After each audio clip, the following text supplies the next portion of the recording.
Coffee and Cream with Andrew Rogers and Damon Benning on Hurrdat Sports Radio. 1-2 pitch. And he hits a deep drive to left field. Ozuna back to the wall. He has done it again.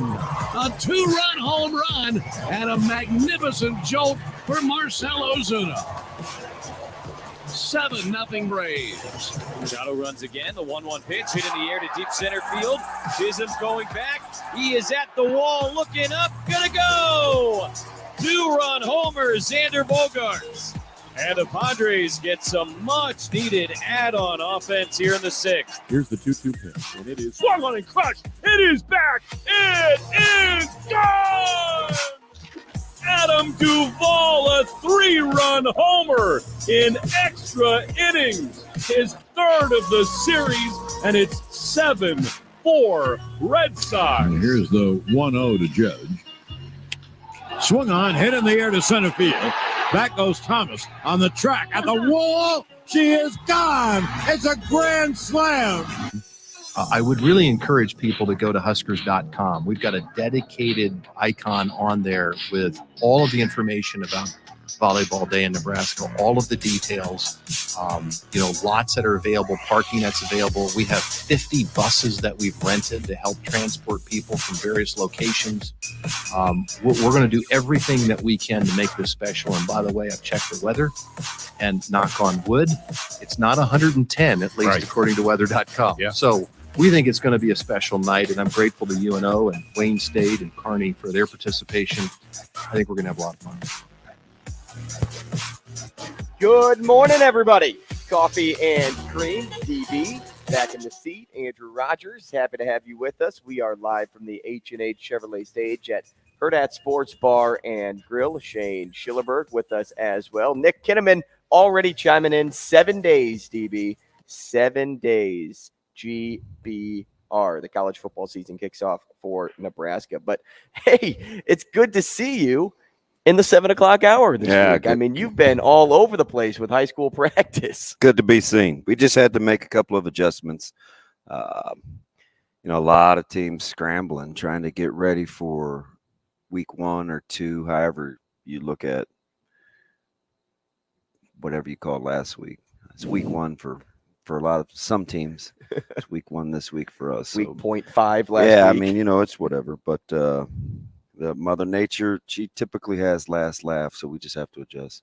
Man, pretty cool for administrators and school districts, man. They had to make some allowances. You can't just pull this off with athletics and not have to have some district support. So, I know there were some special times and situations that were allowed in OPS and District 66 and Millard and school districts across the metro. So, man, good on those folks for helping out. It's not easy for anybody. How happy are you that tomorrow it's supposed to be in the 90s and not up there in the triple digits? Yeah, well, I mean, we just want to play. Was it ever a word that you guys would get pushed back at all? No, I thought, we were a little worried about the Thursday games because we just wanted to stay on schedule. It's already been hard enough to get film, to not get film. We just wanted everybody on a level playing field so nobody would have to start behind the 8 ball, right? We just want to play football and all the other fall sports, they're trying to go. I mean, you see band out there. It's tough. It hadn't been easy on anybody. You talk about district support. We also heard in the intro there from Trev Alberts and talking about just like overall support. It's not a one-man show. You need a lot of moving pieces to make something big work. And he mentioned Volleyball Day, which is actually coming up next Wednesday. Yeah. Can you believe that? It's before the first game of the year for Nebraska. I know everybody's in a hurry to get to fall, and I get it, but you got to take a second and just figure out where the heck summer went. Right? We went from it was crazy. We were worried, droughts, we should save our lawns, let it go. Then we went through like swamp season where it rained all the time. And our dogs come in with muddy paws. Now it's like there's this heat wave. We still got a couple of days left in August. We're not to September. It's crazy. It's reason number 2,221 of why you seized the day. Mm-hmm. A lot of people worry about next week and 3 months from now, but man, it goes fast. It goes really fast. So here today, gone tomorrow, kind of like the Admiral, Ted Carter. So I thought Trev was on a roll last night. I think he's told you everything that he needs to know. You know, Coach Rhule called him a visionary the other day, that he enjoys working with him and how Trev's the key. And I think the last couple of 2-3 times Trev has been behind the mic, he's kind of giving you some inkling about getting out in front. First, it was conference expansion in the Big Ten, and he said history has been unkind to conferences that don't get on board. And again, you know, last night he talked about contraction and conferences, and we said this a month ago. I wasn't sure, right?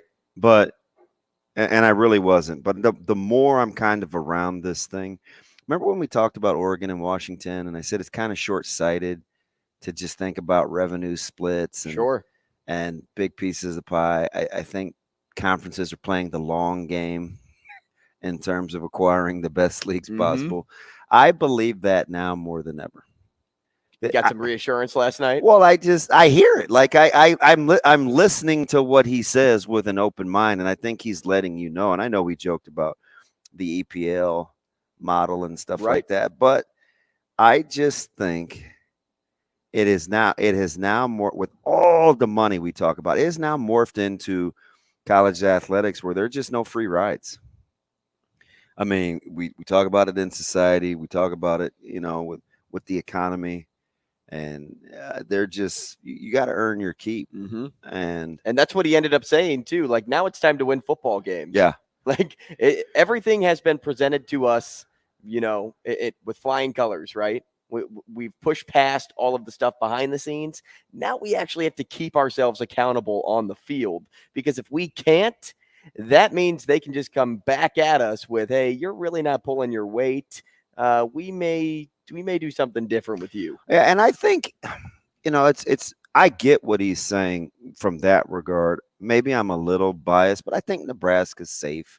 I mean, they do have to win, but the brand is strong. You're still top 17, 18 in terms of viewerships for sports for your football program.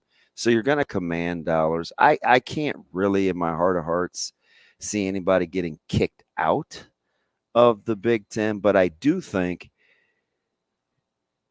the table is set, right? You're going to be one of the last remaining schools with new facilities.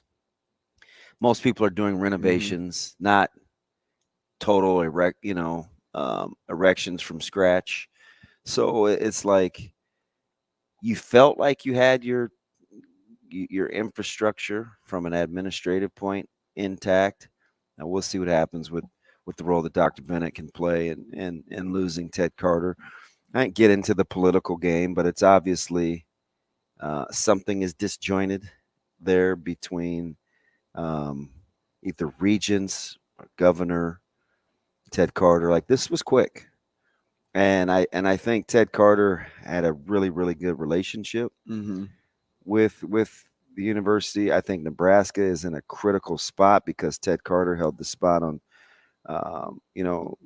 the college football, the president's board. I mean, that's Nebraska's voice, their lone voice. So you say it happened quick, right? Because it did. It kind of just, it was like, okay, he's leaving. Seemingly, right? Yeah. Right.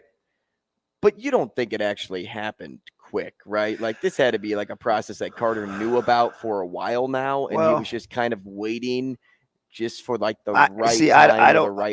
I don't know, right? Like sometimes people can push you over the edge. Sometimes everybody likes to have options, right?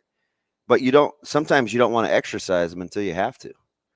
And I don't know if he felt like he had to, but I don't know. I mean, it doesn't make sense, right? At 64, why would you say you're looking for a new challenge?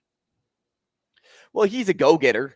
He's an overachiever. Sure. So he's somebody that, I mean, if you're super myopic, and I'm a little more skeptical here, but I don't know. Something, So and I'm not trying to convince you, but I'm saying, so on the surface, we're like lobbying, we're voting to talk about change of commands at the university. Mm-hmm. Oh yeah, trust me, this was my biggest discrepancy. And then 4 weeks later, we're out. Like Trust me. I don't know how long he thought about leaving. If you're gonna go through this chain of command type thing and get the votes for how you wanna foresee, and listen, maybe Nebraska's in trouble at admission. I don't know. I don't know enough. Mm-hmm. I just know, much like a lot of things, when I say this, it doesn't pass the smell test.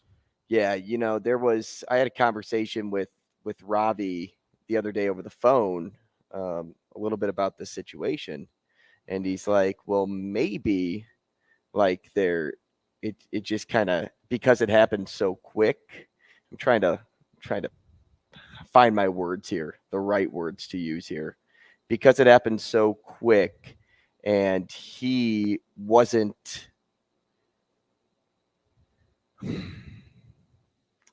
situationally, this is hard to convey right now, because like I feel like I could be in a similar boat a little bit, just with stuff going on in my life behind the scenes right now, to where you kind of just don't know. And he was in that in between spot of like, okay, like something was brewing, and now you just kind of have to take it. I know it's like, it sounds super discreet to all of our listeners out there, but as I think about it a little bit more, you almost wonder if, behind the scenes, you just couldn't control anything until you actually had all the details, right? So he's going through the process of, all right, I'm here right now. I'm going to get this Board of Regents vote. I'm going to be the overseer of athletics, even though somebody had already put a birdie in my ear a while ago about something, and then it just became something later on. You know what I'm like trying to say, though? Yeah, but I just so this one's this is just my personal thought. I just think there was so much momentum, right? The athletic department they've got their guy, their head coach. They got a really good media deal with Playfly. You're getting your infrastructure in place with the athletic department. You had established the protocol for your chain of command in terms of your president, the chancellor, your athletic director. We'd established the fact that, hey, listen, athletics is important. I understand it's the front door. It is the gateway to our university. We're going to treat this with some seriousness. People throw around AAU, the med center dollars, not research basketball. dollars. Not summer basketball. It just doesn't. If you said, hey, DB, what's going on? There was such admiration and levels of respect between Coach Rhule, Trev, and Admiral Carter. Yep. I just don't think. I'm hard pressed, man. Hey, he's 64. You don't have to convince me to be a skeptic, and it's not. I feel like I live life as a skeptic. And Ted Carter he embodies loyalty. It had something just doesn't meet the eye. Well, and it's a lot more money to go over to Ohio State. I don't think it had one iota. From a university standpoint, if I read the details right, Ohio State has more money to play with, and has a bigger student population, right?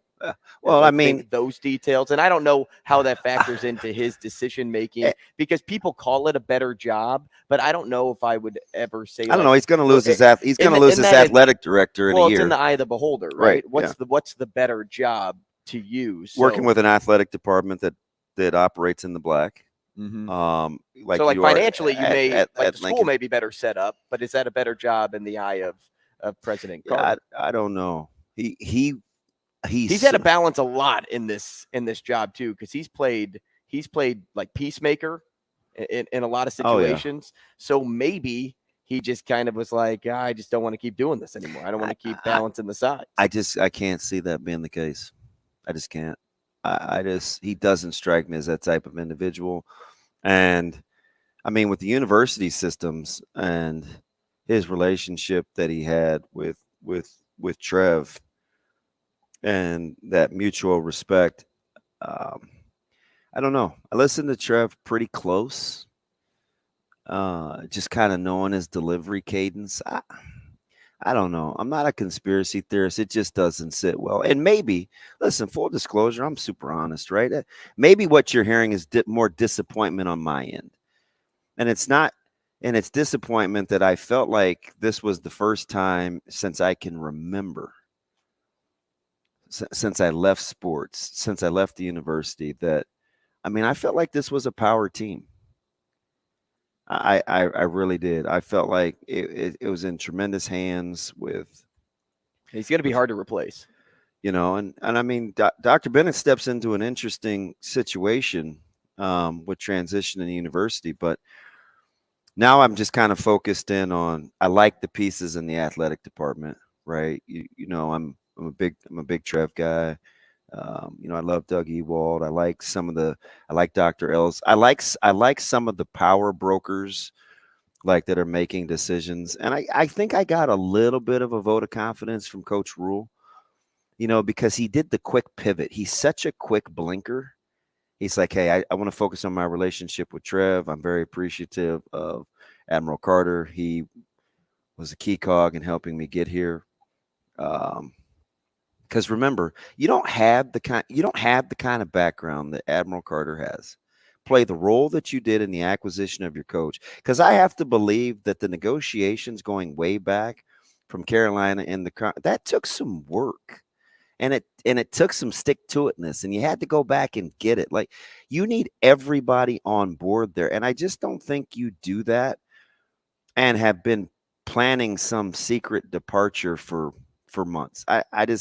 It just doesn't, for me. But I don't even know if it was a plan, though. Like, somebody could have just told him. Yeah, like that. So that's what I was saying. Doesn't strike me as that type of person. And I can't speak for him. Yeah. But I don't know for sure. I'm telling you, I'm telling you, just based on, this is just my personal opinion. I do have a question for you, though, and I'd want to know who you think would be a bigger loss if roles were reversed. Do you think Carter leaving or Trev leaving, setting that out there, would be a bigger loss? Would it be Trev? Oh, 100%. So that's kind of what I think too. 100%. And so that's why I think even though Carter is leaving, the program would be in bigger shambles. Yeah, if Trev were to go. I'm 100. Athletics would be in more of a shamble because of that. But they still have to find the right person to pair back up with those two guys. Yeah, and I think that's the way you have to look at it. Especially if you listen to Trev last night, he wasn't dismissive of the departure, but he didn't lament either. And I felt like that was kind of interesting. I'm like, okay, so maybe he was just disappointed. Maybe he didn't feel like Ted Carter was on the up and up, but he just didn't strike me as the type of guy that was like, oh, man. Like, he wasn't down in the daubers. He was like, and maybe it's just his personality. Like, he's a bootstraps kind of guy. Mm-hmm. So he's like, okay, hey, listen, we got to keep moving on. Now, if in fact it is a deal where, people feel like Ted Carter was not honest with his plans, then it makes it easier to move on. Because if you listen to Jim Pillen's comments, I felt like it was interesting. He said, and I listened to it it's audio, so I can't see his delivery. Mm-hmm. But he says, listen, he had garnered the trust of the Board of Regents, and but he was disappointed. So when he uses, and I'm not trying to make this a political deal, and I'm not picking sides. I have a very good relationship with Jim Pillen, and I have a ton of respect for Admiral Carter. But when Pillen used the word disappointed, that let me know that there are some missing pieces to the puzzle. because you're not going to go like he's barely talked to the public. You're not going to go out on the first time and in a while and use your level of and say disappointed and not think that something's amiss. Right. I used to say all the time when my mom would say, I'm disappointed in you, that hurt more than her actually yelling at me. Right. So I mean, so was he not up front? Was Admiral Carter not up front? I don't know. But I do know this. You asked me the question of who I have to pick. I'm obviously riding with Trev. And it's not our friendship. And it's a level. No, I just think he's more influential to what we're trying to accomplish. And I listened to what Coach Rhule said about the departure. He focused on his relationship with the athletic department and Trev Alberts. He called him a visionary, which means Trev has been very proactive in terms of being out in front, because Trev's very good with his words, right? He said, remember what I just said a few weeks ago, he's like, history has not been kind to conferences that don't get out in front. So I mean, it's disjointed at best, but I'm not going to be one of those guys. I just don't know enough. I just absolutely don't know enough. I would be. Does that eat at you too? Yes, because if I didn't peg Admiral Carter right, I could get over it, I guess, because I don't know him like that. I just would be very disappointed. I hate to use disappointed, knowing his background. Right. That's why you just never know. You just never know. And I'm sure we'll hear. Well, maybe we won't hear. I don't think you'll hear much from Admiral Carter. I don't. After how much time he spent here, I know. You don't think, I just you don't think he'd have the respect, because he's built on respect. He's dude, built on principle. I just get weird vibes.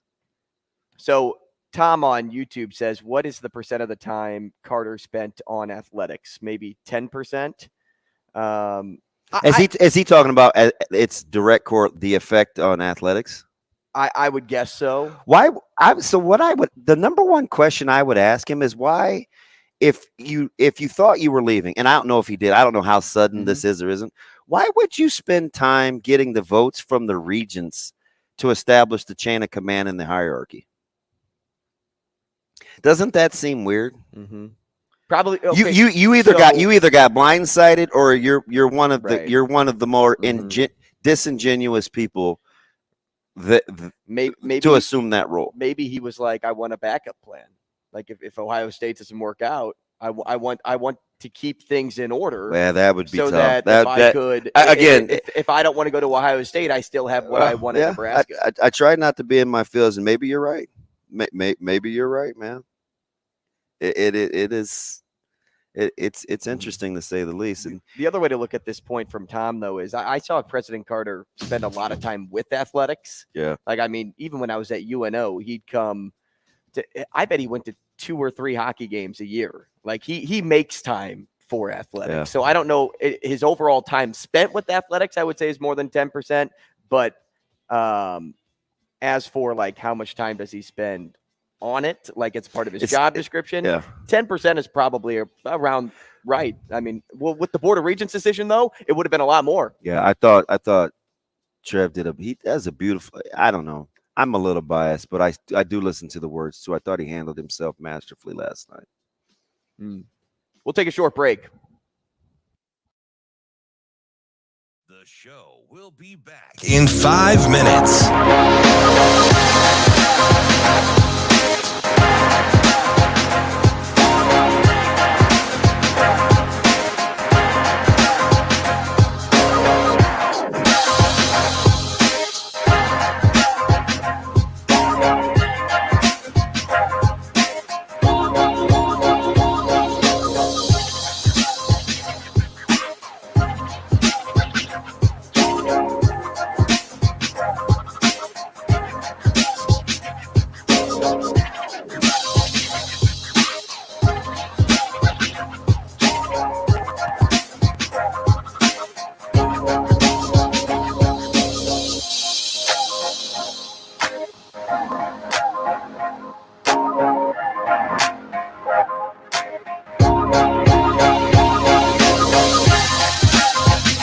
The show will be back in 4 minutes.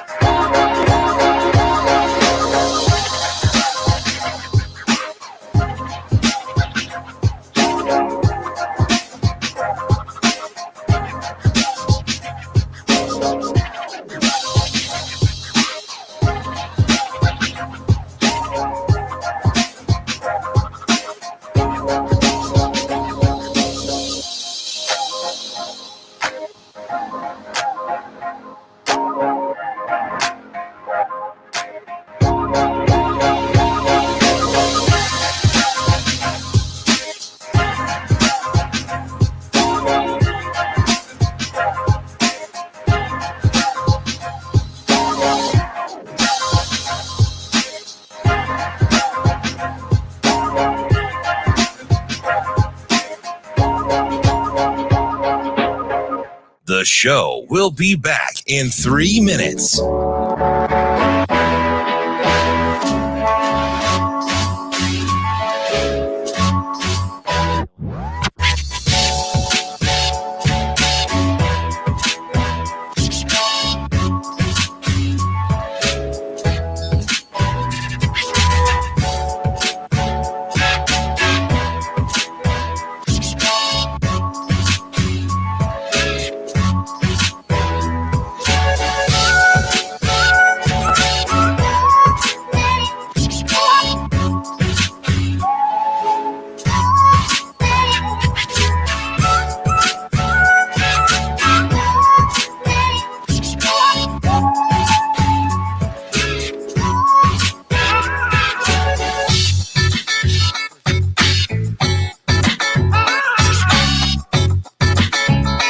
The show will be back in 2 minutes.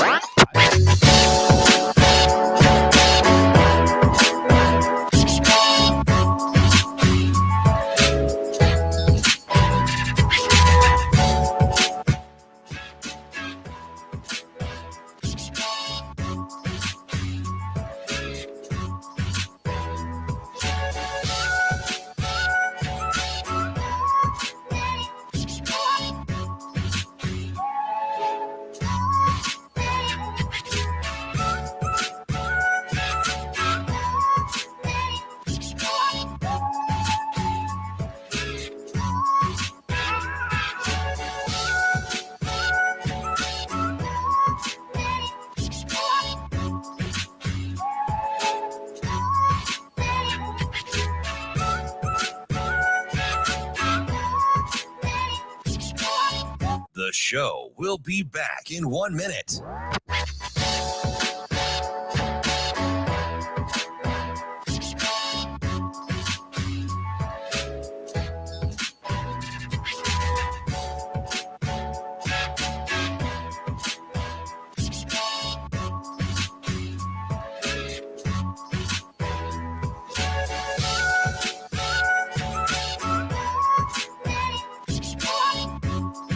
The show will be back in 30 seconds.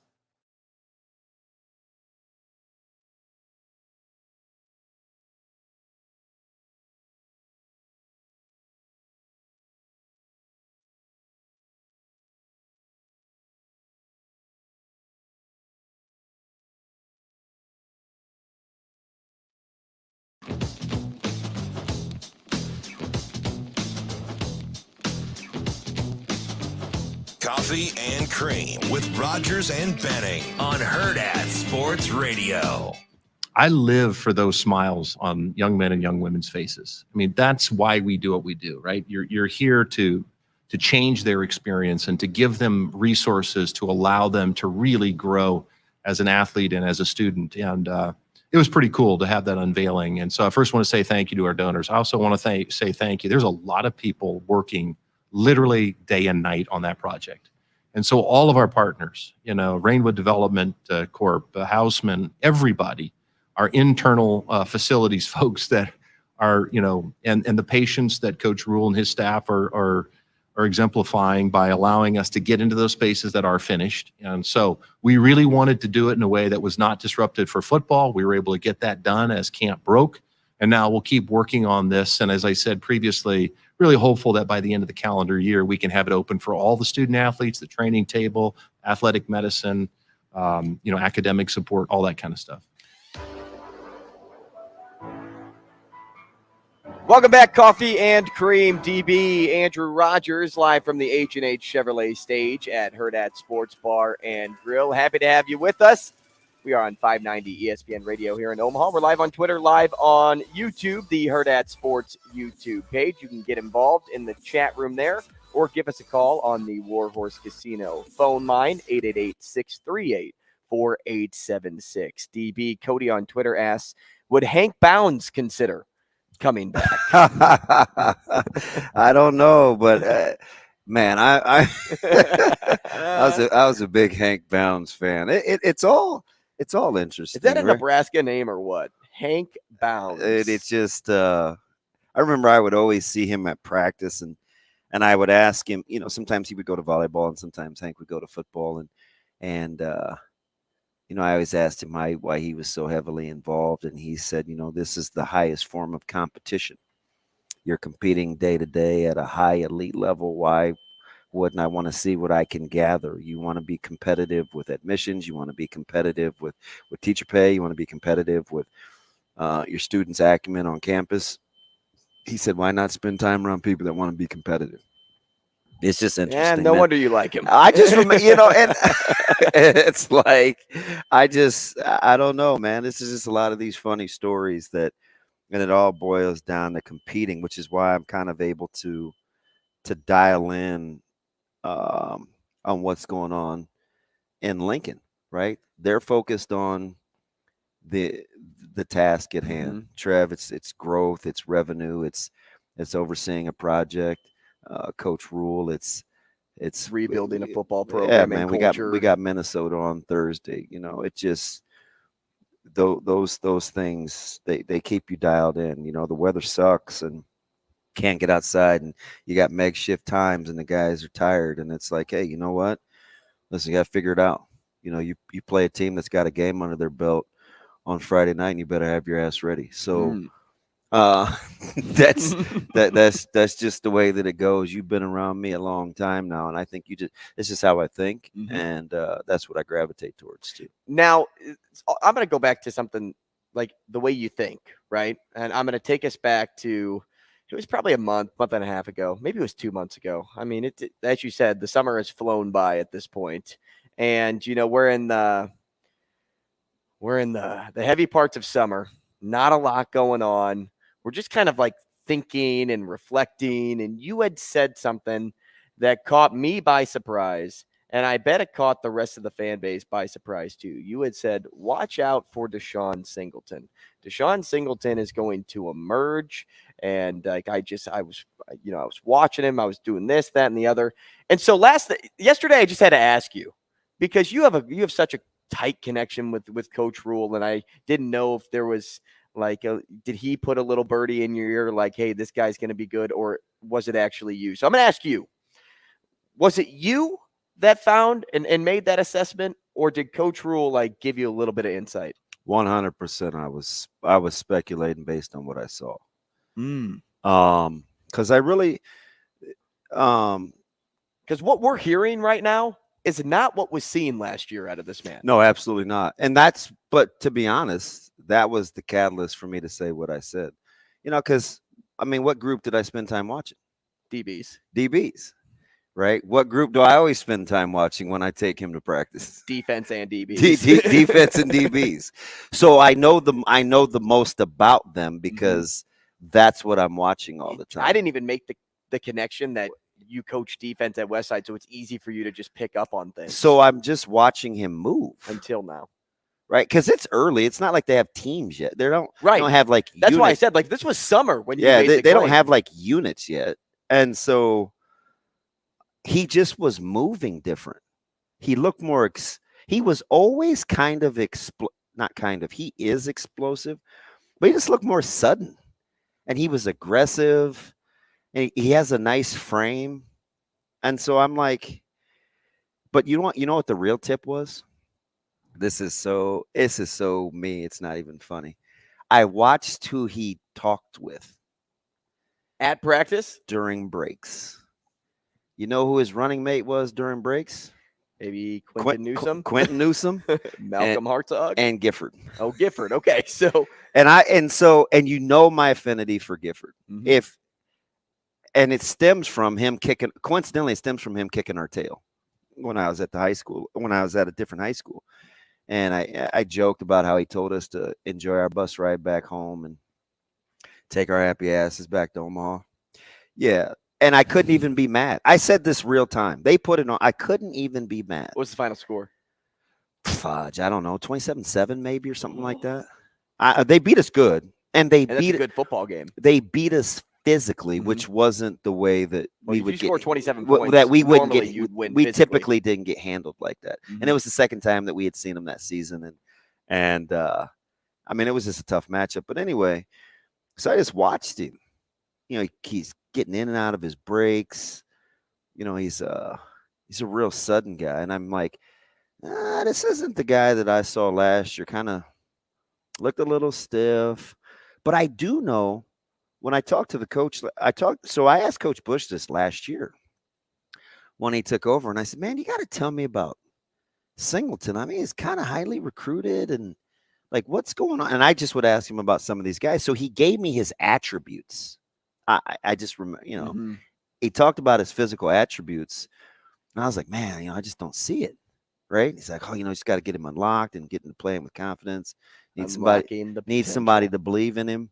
You know, he's got a chance. Even Coach Bush, Bill Bush said he's got a chance. And I watched him because the DBs are right. I'm 15 feet from those guys, and I know what I'm looking for.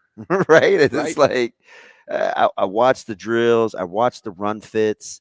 I told you, I alluded to, I didn't say specifically. I was like, yeah, they got a couple of drills I want to steal. One, he was showing his rear end in one of these drills. I'm like, man, this dude is all right. Right? And I watched how he carried himself in the breaks. And I'm like, you know what? That's why I said it. I was kind of confident. I was like, keep an eye on him. Like, he's gonna be in the mix because he's interesting with his athleticism. That's where it came from. Yeah, it's unbelievable work. Just by you and how you like put 2 and 2 together there. I'm weird. Connecting the dots and going back to conversations. No, sometimes sometimes it works against me because I'm pretty analytical when I want to assess talent. Right? Like, there are some guys people really like, and it's more physical than it is. I'm like, man, I'm not riding with that guy in crunch time. He can do all those things, or she can do all those things. They're gonna wet the bed in crunch time. Like, I just can't get on board with that. And then there are other guys who can't play dead sometimes, but I know, like, when it's nut cutting time, like, they're there. Yeah. So you kind of have to negotiate it over time. And I don't have any set rules except for how competitive I think you are. That's usually the underlying thing. Coach Rhule said yesterday on Sports Nightly, or 2 days ago on Sports Nightly, now I think he's going to be one of our best players. So everything that you just said of him, like the inability to be unlocked, little timid, little stiff, now he's going to be one of the best players in a year's time. And then you listen back to that most recent episode of The Look In, when they had Trev come onto the field and other NFL. Hey, who's the first round draft pick? Anybody out here a first round draft pick? Trev, raise your hand. Trev wasn't even going to do it. Yeah, I know. He's like, come on out here, Trev. Yep. And then it was who redshirted and who's this, who's that. Yeah, who's got NFL experience. He needed the right coach, and the right coach for him was Coach Rhule. Because if Coach Rhule goes out there in front of the entire team and says it's okay to redshirt, it's okay to develop. I want 11 guys out here. Yeah, we left a guy at that age that came to the university and still redshirted. Sometimes we leave those guys, we throw those guys away. Right. But one thing Coach Rhule seems to thrive on is making somebody something you think they aren't. Like, that dude is bent on stuff like that. He is the consummate cheerer and advocate for underdogs. Just talk about a guy that made a huge jump, Deshaun Singleton. Okay, we will take another short break. When we come back, we will get into, I'll set up the show, and then we'll get into more thoughts here on Coffee and Cream. The show will be back in 4 minutes.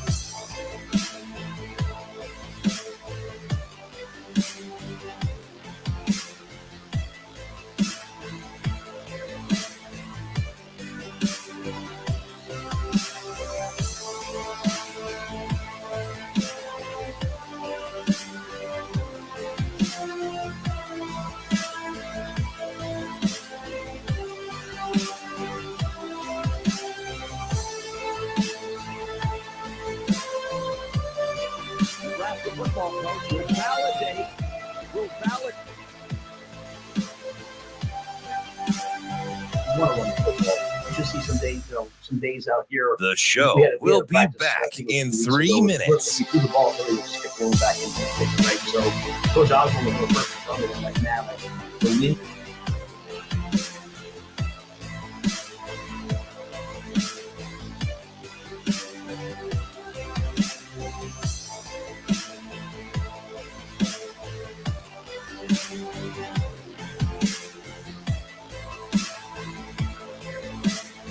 Want to run the football. You just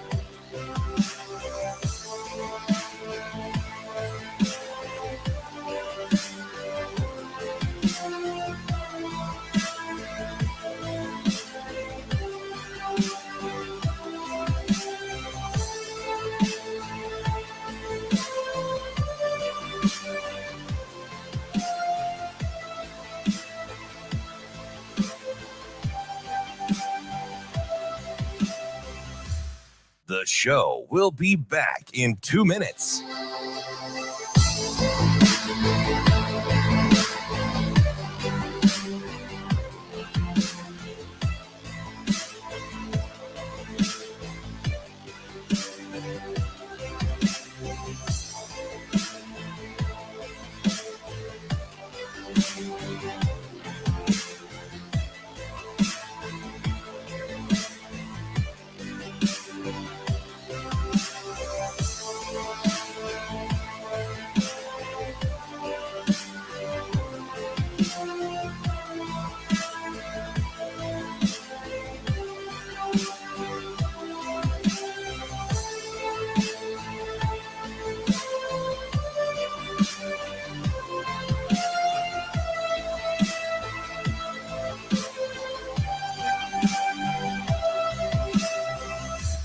The show will be back in 1 minute.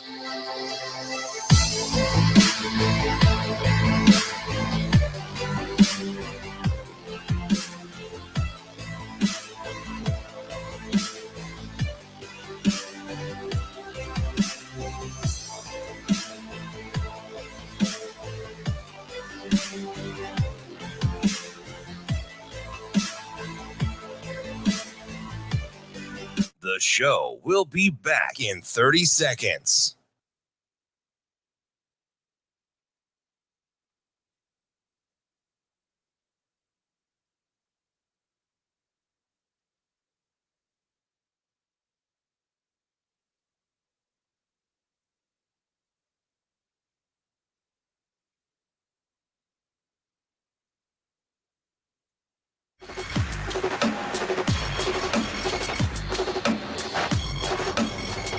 Coffee and Cream with Rogers and Benning on Hurrdat Sports Radio.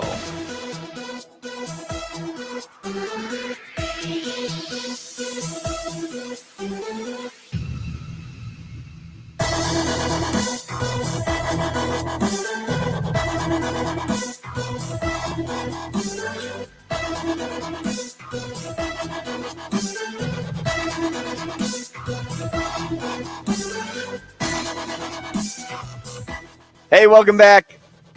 Coffee and Cream, DB. AR, as DB would call me.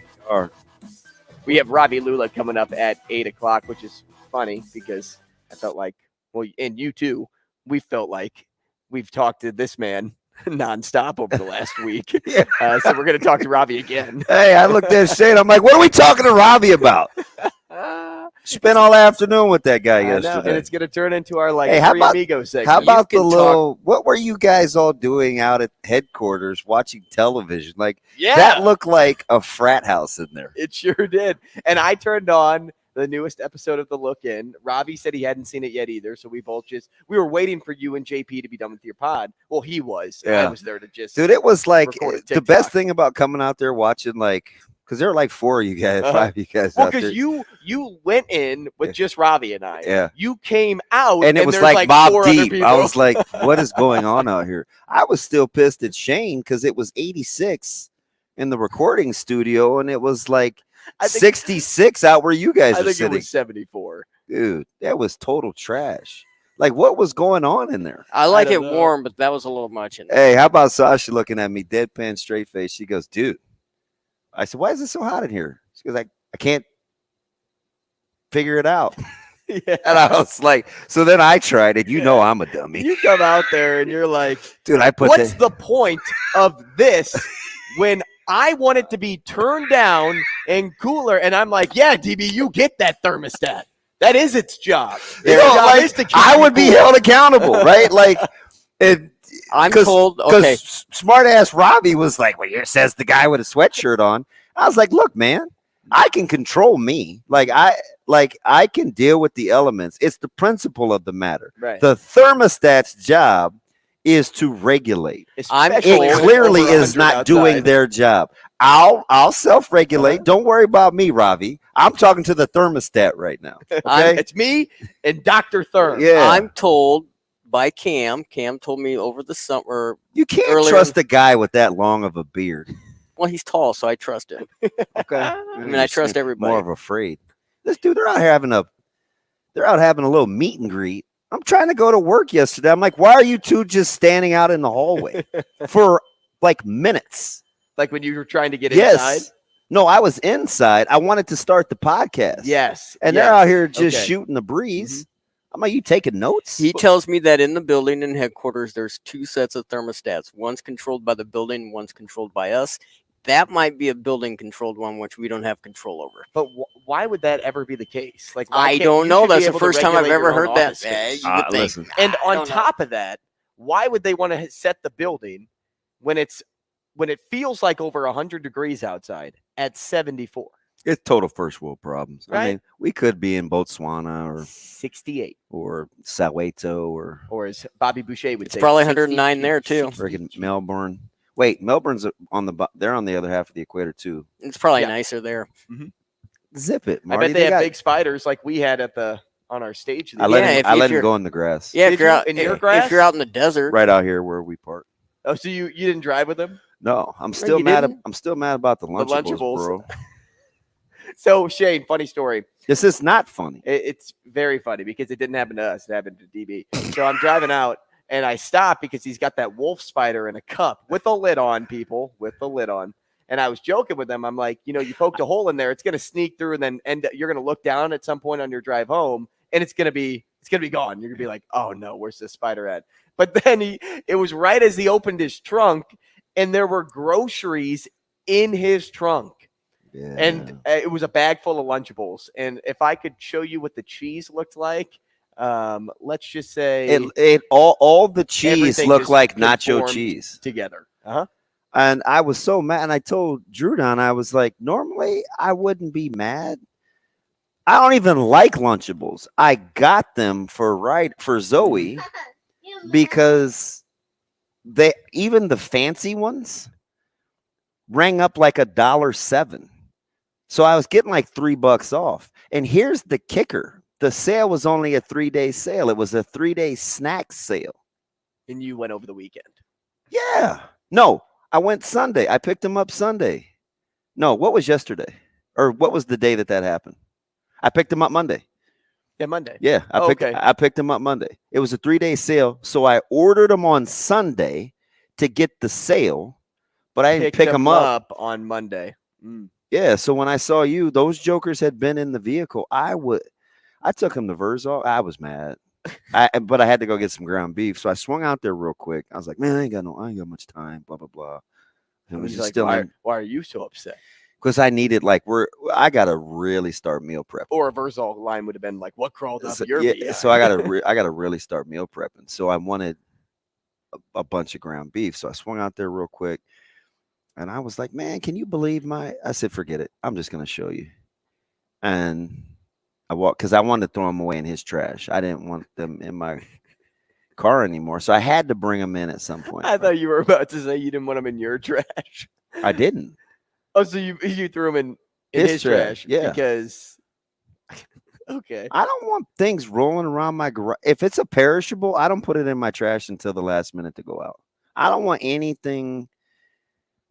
It's weird, but you could probably eat out of my trash. But anyway, that's disgusting. It is. Are you the type of person that puts dog poop in other people's trash? No. So this dude looked at me and was like, he's like, what an idiot. And I was like, I get it. he's like, "You're mad over such and such dollars," and I was like, "It's not. It's the principle of the matter." Because that's only happened to me one other time. I picked up a ton of meat. This was 2 years ago, 3 years ago, maybe. Well, then you don't all spoiled. You don't. Well, one package fell out. Oh, in your car. And it thawed over time. And I was like, what is going on? You don't get the sale and that no, way. it wasn't the chuck. It wasn't the cube steak. It wasn't the ground beef. It was the ribeye. It was 2 strips in 4 packs, 1.5 inch thick cut. You don't get couldn't be the stuff I don't really couldn't want. Be the stew meat. Yeah. I don't even know what tip steak is. Why couldn't it have been tip steak? But anyway. What do you want? You don't get the sale that way, or you lose out on the sale, and then also you have to go back again and re-get it because there's probably somebody in your household that wants that. Yeah, Zoe I had to. So then you had to spend $1.50 per. No, I didn't go back. I was good. The goldfish, check. Saltine crackers, check. The scoops that I got, 2 for $4 that are usually $6.99, check.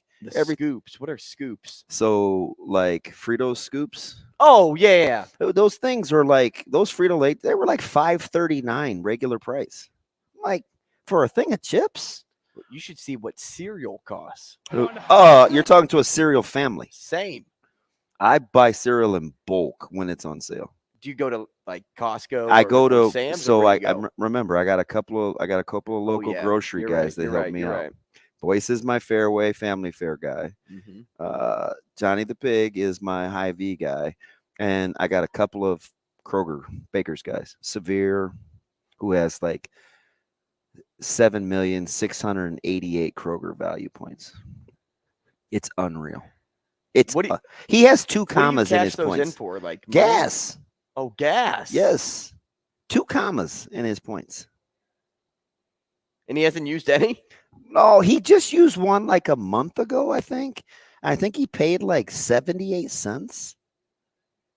Something like that. Must be nice. Dude, Sauter's the same way. He just doesn't buy enough. Severe goes to the grocery store every other day. So I got guys that like help me like on the lookout. Mm-hmm. Yeah. It matters, believe me. I'm having people? Yeah. I'm still pissed at that. It looked like nacho cheese sauce. I know. It was mildly disgusting. I was actually more worried about like what that turkey looked like. No, I wasn't gonna open that. Like, cause I got the pizza ones for her, and I was like, man. Well, the pizza should be. Oh no, no, man. I forgot. No. My bad. My bad. Mm-mm. I got there, Shane. And she's into like it seems like I'm single parenting now with after school, like if I have time before practice. So I got her from school yesterday again. And how was the roundabout? Easy? Well, she's at Oh, is it Micah's school that has the bad roundabout? No, Micah's school is like fear for your life. But on Wednesdays they get out early. Oh, okay. So I did a total drive-by. That place is listen, West Side Middle. I mean, tread lightly. That place sucks. But Zoe's school is pretty cool, right? Okay. So I go on the back and it was early. So she usually gets a chance to play. But I had to get back because I had to be back at the high school for our Wizard Wednesday. I walked in this school and she looks at me like, why are you here? These teachers are like, yep, sure ain't her mom coming to pick her up because she would run to her. Dad comes in and it's like, but then I had to explain to the teachers to help my own ego. Oh, it's just because she hasn't had a chance to play yet. Not that she's disappointed. Way to make yourself feel better. Oh, fudge. They know that. Listen, the lady's looking at me. She pulls her glasses down. She's like, yeah, right. She wasn't buying it. Okay, Dad. Huh. You wait in the corner until Zoe's done playing. I wasted my Lunchables money, man. I'm still pissed over That's all right. It's all right. Because I wouldn't normally buy them anyway. The steaks would piss me off more. Oh, yeah. That was a total meltdown. That was a total meltdown. I mean, because you go to the store and get a couple of strips, and you Shane, I think I had that meltdown on air, didn't I? Because I didn't find it until a couple more. That's like $35 worth. And it was over the weekend, so it was like a Monday show, and I was livid. I listen. I put the box in the industrial bin outside the station. It wasn't going to my house. No, you're hilarious. Yeah, let's make it somebody else's problem, right? they're better equipped. All right. As mentioned, we're talking to Ravi Lulla. We'll talk to Brian Edwards at 8:45, Michael Bruntz, and then we will talk some NFL to close out the show. But Ravi Lulla first up next. We will be back in 4 minutes.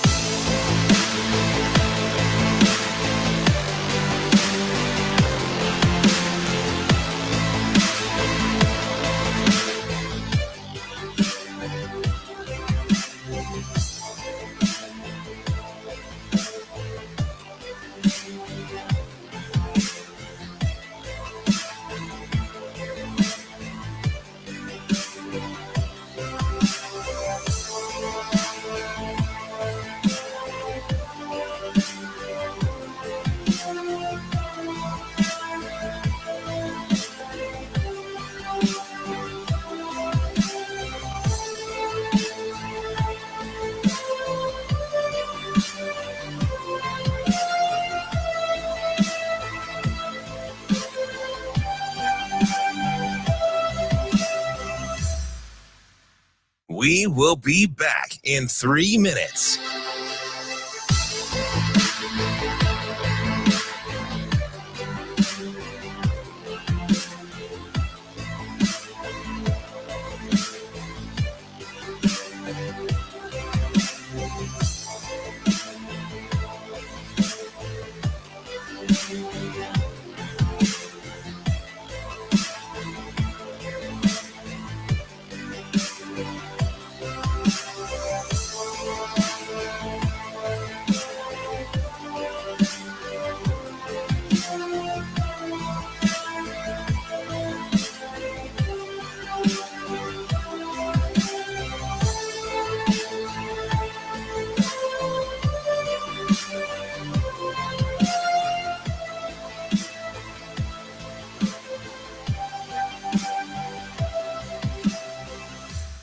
We will be back in 2 minutes.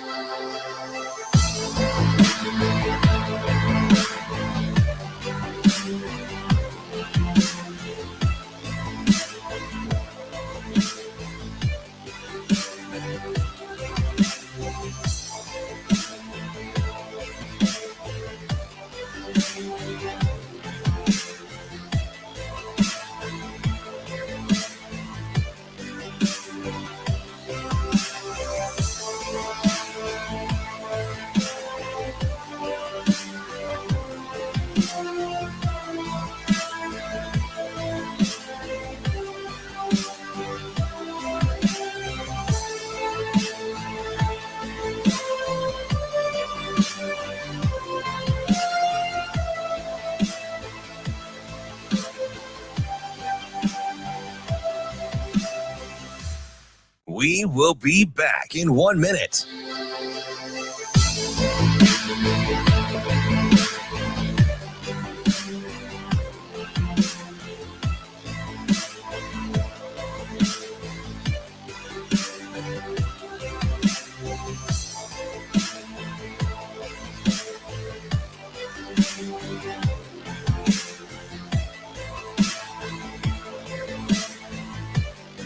We will be back in 30 seconds.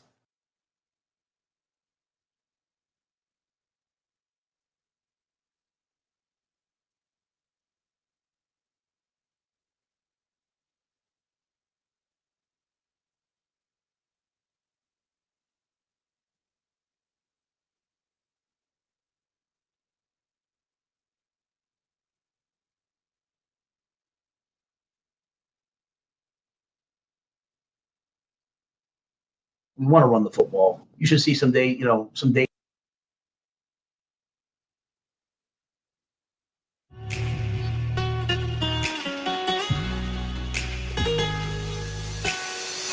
Coffee and Cream with Rogers and Benning on Hurrdat Sports Radio. We want to run the football. You should see some days out here. We had a practice. I think it was 2 weeks ago. If you threw the ball, it literally would just get blown back into your face, right? So Coach Osborne was one of the first to tell me that, the wind here is a factor. So we have to be able to run the ball at all times. But we also want to be explosive. We want to throw it. We want to push the ball down the field. So that balance of, hey, on any play they could do anything. I think is important to us. But, if we do have a lead, and when we have a lead, we want to put the game away. We want to end games. And, I think the thing about our backs that I like is they all have home run ability. They all, in their own way, can take it to the house. And, I love 4 yards in a cloud of dust, and that's kind of who we are. We're going to run the ball and try to establish a line of scrimmage. But we have backs that can, if you give them a crease, they can take it. So that plus Jeff's ability to run the football, I think allows us to be pretty diverse in our run game. Top of the hour here on Coffee and Cream. DB, Andrew Rogers. You guys want to know about Pratt Dental? They're the only absolutely certified Can I fix my teeth? Dentistry in Nebraska for this method called BioClear. So Dr. Pratt is the only dentist in Nebraska that provides this service. If you're in need of it, if you don't know what it is, and you just kind of want more information on it, you can go visit them in North Platte. But I'll give you some information on the BioClear method right now because it is an ultra-thin tooth-shaped form that allows permanent reconstruction of teeth with composite. It's an alternative to a crown. They can do multiple restorations in the same day. It's less time, less waiting, less invasive. And if you're like me and you go to the dentist and you hate because like they pick at your teeth and your gums and then you feel like you're all puffy afterward and whatever, like it feels like they're intrusive into your safe space, right? No, this is less invasive, DB, so it's better for you. Fewer appointments. You can give Dr. Pratt and Pratt Dental a call if you want more information, like I said, or if you just want to schedule an appointment. It's 308-221-2800. Now, coming back out of the break there as we stand by and wait for Ravi, something that Coach Rhule had said there had me thinking, like, man, that seems a little chaotic. Like playing in the wind and understanding the wind and things like that, and talking to Coach Osborne. And I'm just like, again, it's things you don't think about until you actually experience it. It's like being at Bell West last week, and until I'm there watching them play football in that wind, and it was a sweeping wind from if you're on the Bell West sidelines from right to left, right? It was just coming through, so it makes things difficult. But then, ultimately what I kind of just settled on in my brain was just how well Coach Rhule understands chaos. Like, he's just really good in that area. It's weird how he low-key kind of seems to embrace it. Right. So, like, and what I thought about was, he's all about progress, right? He wants year 2 to look different than year 1, because if in year 2 you look a little bit the same of in year 1, you actually took a step back, then a step forward, right? So it's a marathon. It's not a sprint. And that's what he's getting across to his players. And so I kind of broke it down like this. If it's a marathon, put yourself in somebody's shoes that trained for a marathon, okay? Yeah. The first few miles are easy, right? You're fresh, you're feeling good, you had a nice breakfast, you have the energy. Well, that's like the first football game of the season. It's exciting, right, to get those first few miles in. But then you start to settle into your pace about like mile 4. And those are your non-con games. You settle down, the excitement has come back down to an even-keeled level, and now as a player, you're feeling like, okay, we're back to business. It's not like a bunch of emotion. It's business now. I'm in week 2, week 3, week 4. But think about when you get to like mile 12, right? You're about halfway there. It's Portuguese to me, right? But I'm gonna do my best. Now you're feeling a little tired. You don't know if you can really keep pushing forward. Though, if you slow down, that it will only hurt you. It's kind of like Michigan through Michigan State, right? Some of those games are going to be really tough. You have to overcome some challenges. Other games could feel a little bit easier because, like, maybe you see your family cheering you on this marathon run at mile marker 13, okay, right? Okay. You take down Purdue. I can't wait to see take down Illinois, okay. Right? It's a mixture of good and difficult feelings, right? And then the final stretch, when you get to that home stretch of your marathon race, it's the final 3 games of the year. You have Maryland, you have Wisconsin, and you have Iowa, right? But what do you do when you get to those 3 games? When you're running a marathon, you want to get it over, right? You speed up. You speed up.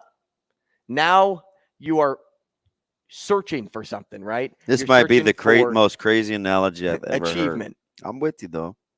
So I'm probably limping to the finish line. and maybe you are. Maybe you're a little beat up from the race because of the year. Hopefully, but I didn't have to use the restroom. That right there is like the chaos that he thinks about. Like he's got the picture. He instills that in his guys, but he knows how to find balance in chaos. It's weird. I think he started backwards watching film, and this was in the off season, and he was watching all these 1-score losses, right? And he was going back to these moments watching film where I think he felt like the tide turned and Nebraska kind of lost it, and it kind of gave him a blueprint for how to coach them ahead of time with some preventative measures, right? Let's work down and distance.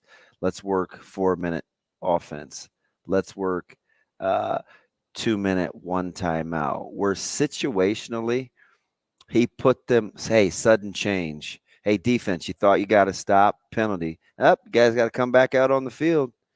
Defense, we didn't like the way you're playing. Get off the field. Let's start again. Like all those things where you want to get in your feels and have cost you games before. It's almost like he's trying to work preventatively, where he like embraces the chaos, because the more you tackle chaos in the face, the less chaotic it seems, right? It's just, and I think he wants his guys. This is just my opinion, but like he seems like he's so interested in making sure they're ahead of the game emotionally, way more than physically. And that's it. I mean, doesn't it? That's the point. It seems like that. And that's not to say, listen, man, like their body types, they look good. My man Preston the other day, he was like, he used the term that I like. I hadn't heard it for like 3/4 of my life, but now when people say it, I know exactly what it means. He was like, hey, man, they look good on the hoof. Like, So I listen, I like the body. I'm into that. Like, I like that kind of stuff, and I understand the biomechanics and how he's got DJ moving and how, Gifford looks pretty twitchy, and, I like Bullocks and Justin Evan Jenkins, like a guy that I didn't think they would get anything out of up front on the offensive line. Like, it's putting himself in a position to start at center. Right. And it's like, I get the body types and understanding that, but the whole other part of it is the evolution of the mind. Look at the look inside. How much of that is like psychological warfare?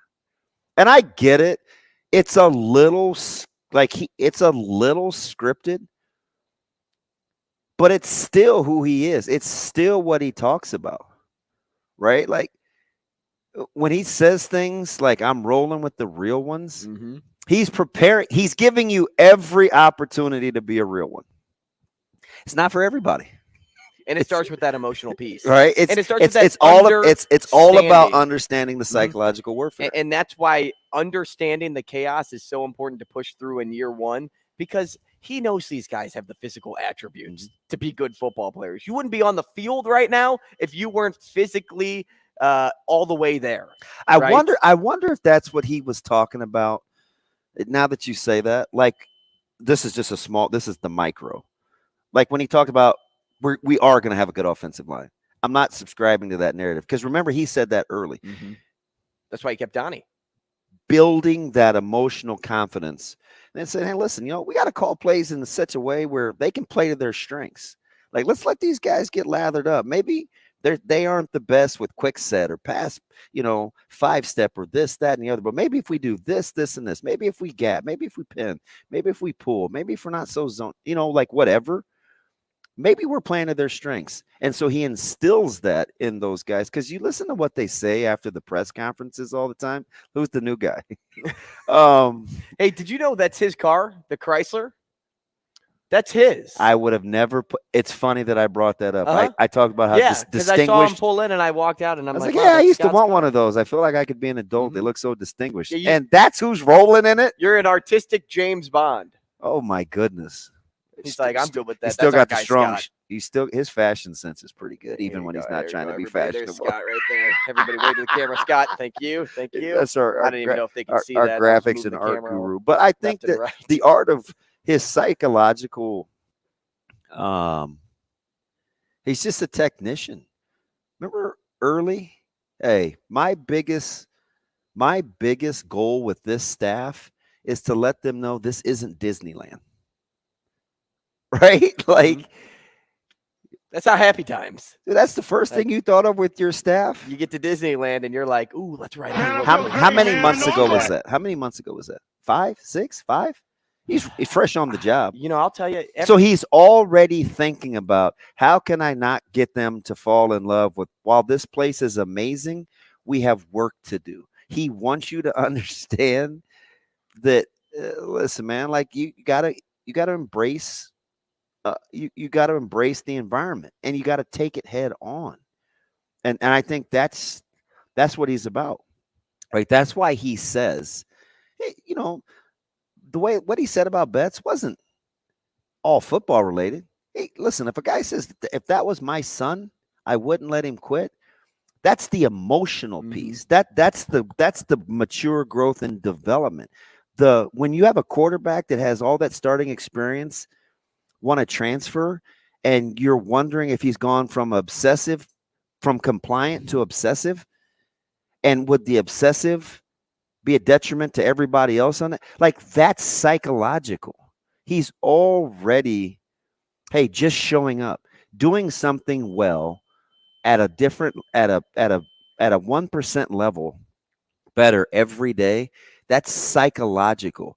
Hey, yesterday, man, you guys were probably operating about 3/4 of what you are capable of. Hey, can we get to 76% today? Hey, yesterday, man, you guys felt about 80% on what you're capable of. Because who's ever operating at 100% maximum capacity? Barely ever. But the 1% thing, like, that works. We say 3, he says 1, but I get it. You just want to be better. Do something better than you did the day before, because what it does is it builds emotional stability. You would get this because you've been coaching for what, 20 years now? More? Correct. 20 years. You know, it sounds silly, but even yesterday when I was at baseball, just for an hour, I was like, I came in this morning, I'm like, DB, how much work do you think we got done yesterday? In an it's hour? Like, No. yeah, it's like you can hardly get like a lot of work done. But you can get a few things done, right? Especially if you station well. Now, we didn't have Matt Rhule stations when you were moving every 5 minutes, but we did have stations. Well, we were doing a base running drill, okay? And this all goes back to 1% better, understanding the psyche.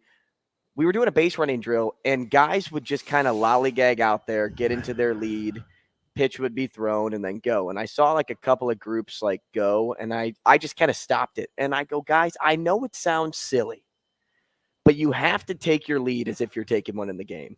Your left foot, big step first. You spin your body, you take 2 side steps, now you're in your lead, right? You do everything like you're doing it in a game. It's similar to what Coach Rhule has been doing, like telling these guys in practice too.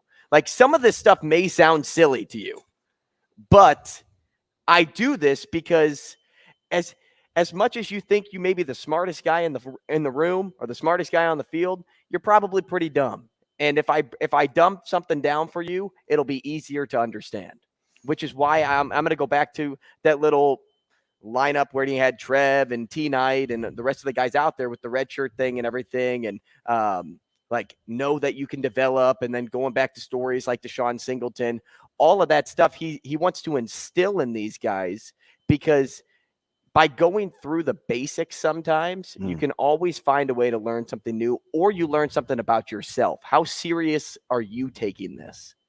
Well, I think for him, when he's trying to get those young guys ready through that with the seriousness of how it's more like, once he can get those guys and that staff to understand it's not just athletics, that's when it really because then it becomes a lifestyle. You know, Dr. Widman he's authored this deal called Max Out, and he's like one of our hidden gems. He works a lot with the teams, collegiate teams, you know, Creighton and Nebraska. And And I asked him the question the other day. He was talking to our kids, and I said, how do you know when something moves from because I should or because everybody else is doing it to a lifestyle? Like, are there telltale signs? And he's basically talking about repetition of the method through various forms. Like sometimes it is an athletic example. Sometimes it is catching somebody in the hallway. Sometimes it is how you're paying attention in film. How can you reiterate the same concept through different means with the same message over and over again? Because then you'll learn, like, oh, okay, that's the practical application of this in terms of going to class for the 4th consecutive day in a row. Oh, that's the practical application of, last time in 9-on-7 in our short yardage period, I got my tail kicked. But the practical application is to do it again and to do it better than I did it the day before. Or, hey, listen, I know those coaches didn't look good with their running drills. They said that they do the same things as our players. Oh, my gosh, the coaches are better than they were the day before. Oh, Coach Rhule, you were last. Now you're – all those little reminders of, hey, it sounds cool to say, but it's even better to do. The more that you show how they're doing it, that's just how you cross over. That's truly like the maxing out mindset. And I say all this when you give me those examples of training and to replicate game situations and marathons. All I could the thing that's going through my mind is situational awareness. It is something that has eluded this program for years, and it's not related to your physical performance. It's a mental deal. It's a preparation deal. And I think a lot of people get out of bed and they're like, man, you have these goals, but they're not sure on the finite steps. And they need help getting there. And they just need guidance. Right? Like, and I think I'm hoping, I looked up some stats the other day because he keeps referencing Minnesota. And it's not just because they're the opponent. He's referencing the attributes that's made them successful.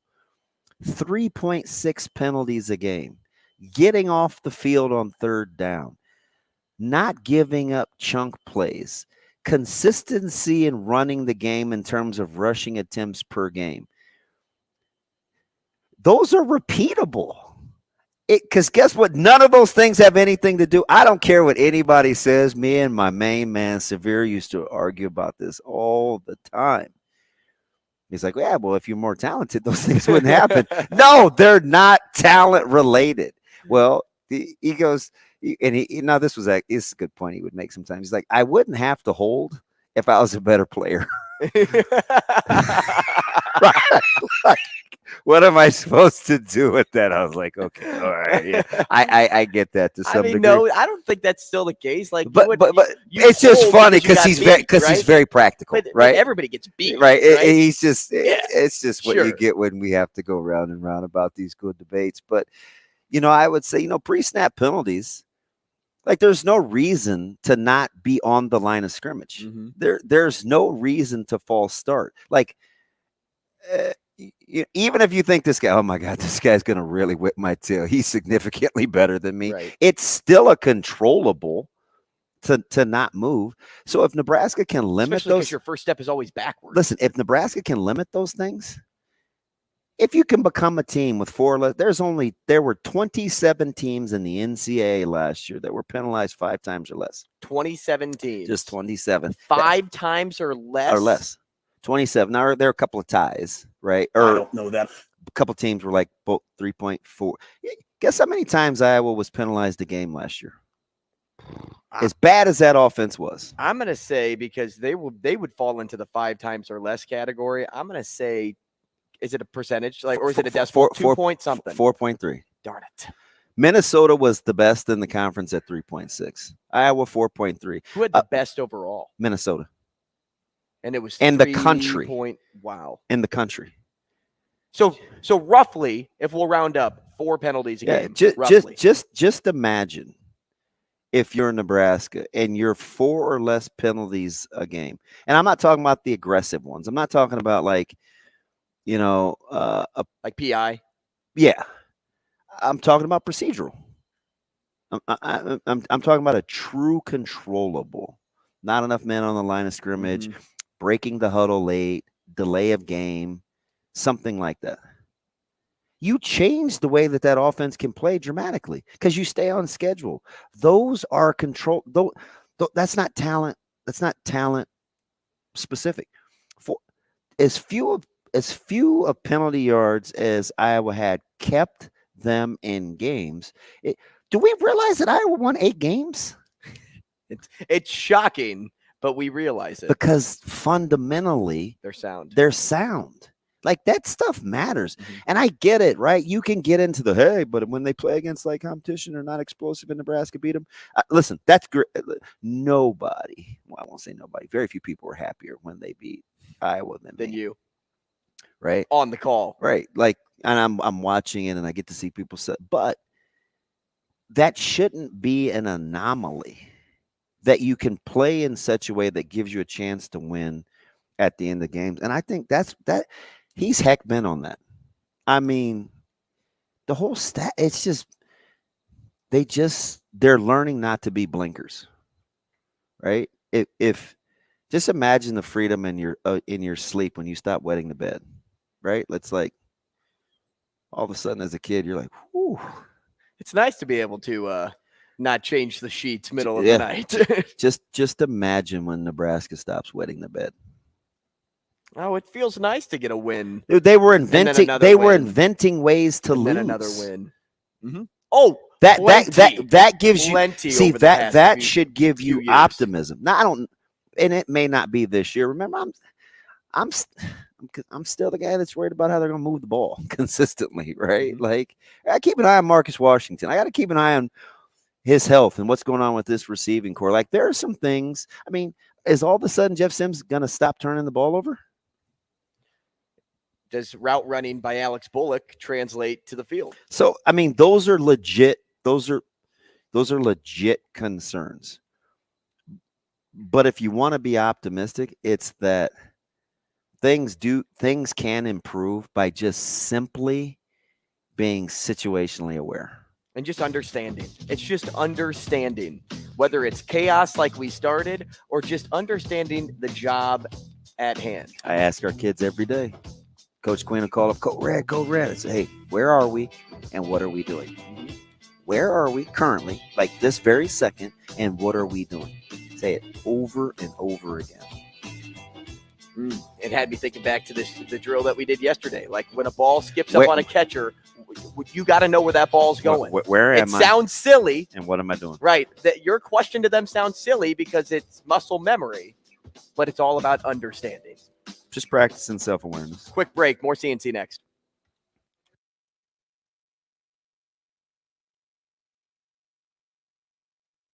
We will be back in 5 minutes.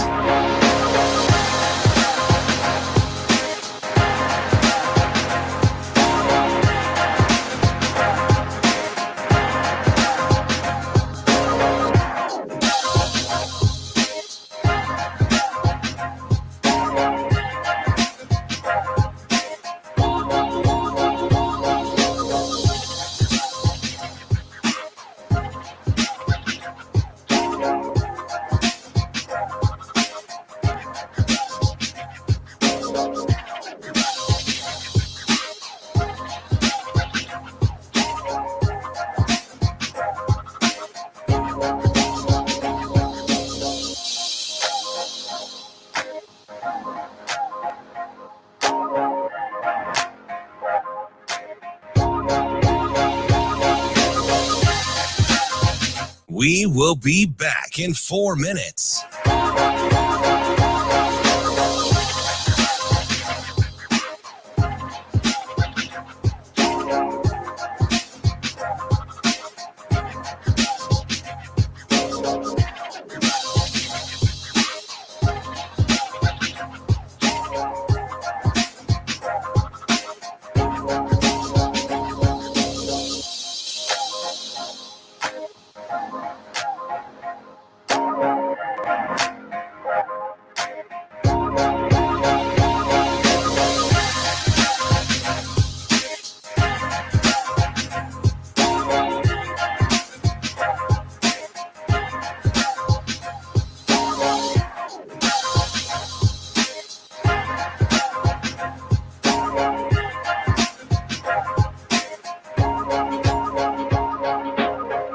We will be back in 3 minutes.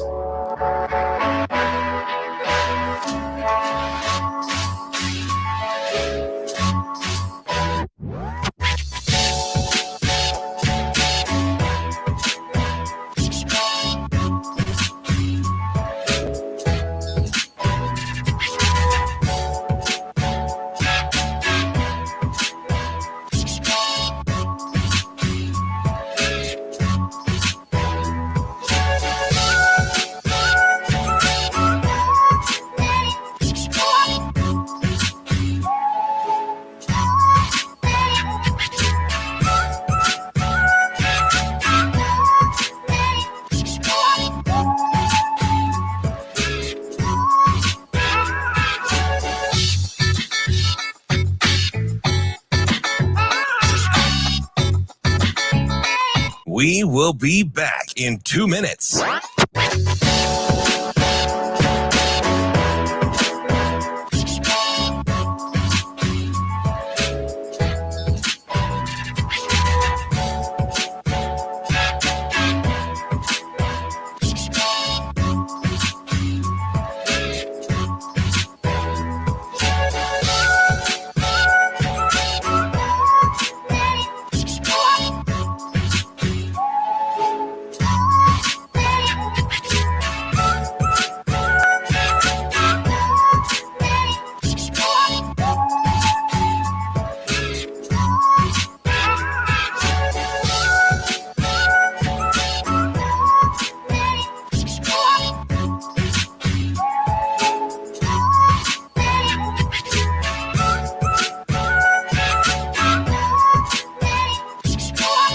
We will be back in 1 minute.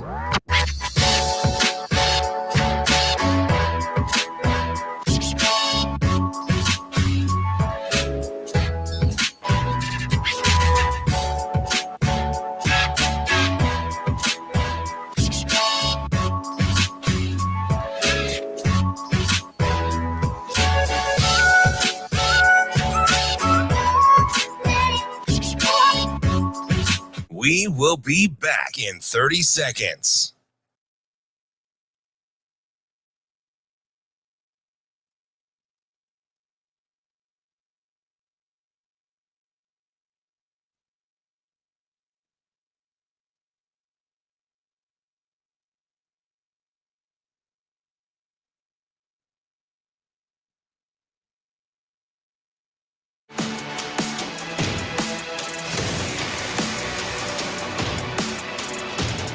Coffee and Cream with Rogers and Benning on Hurrdat Sports Radio.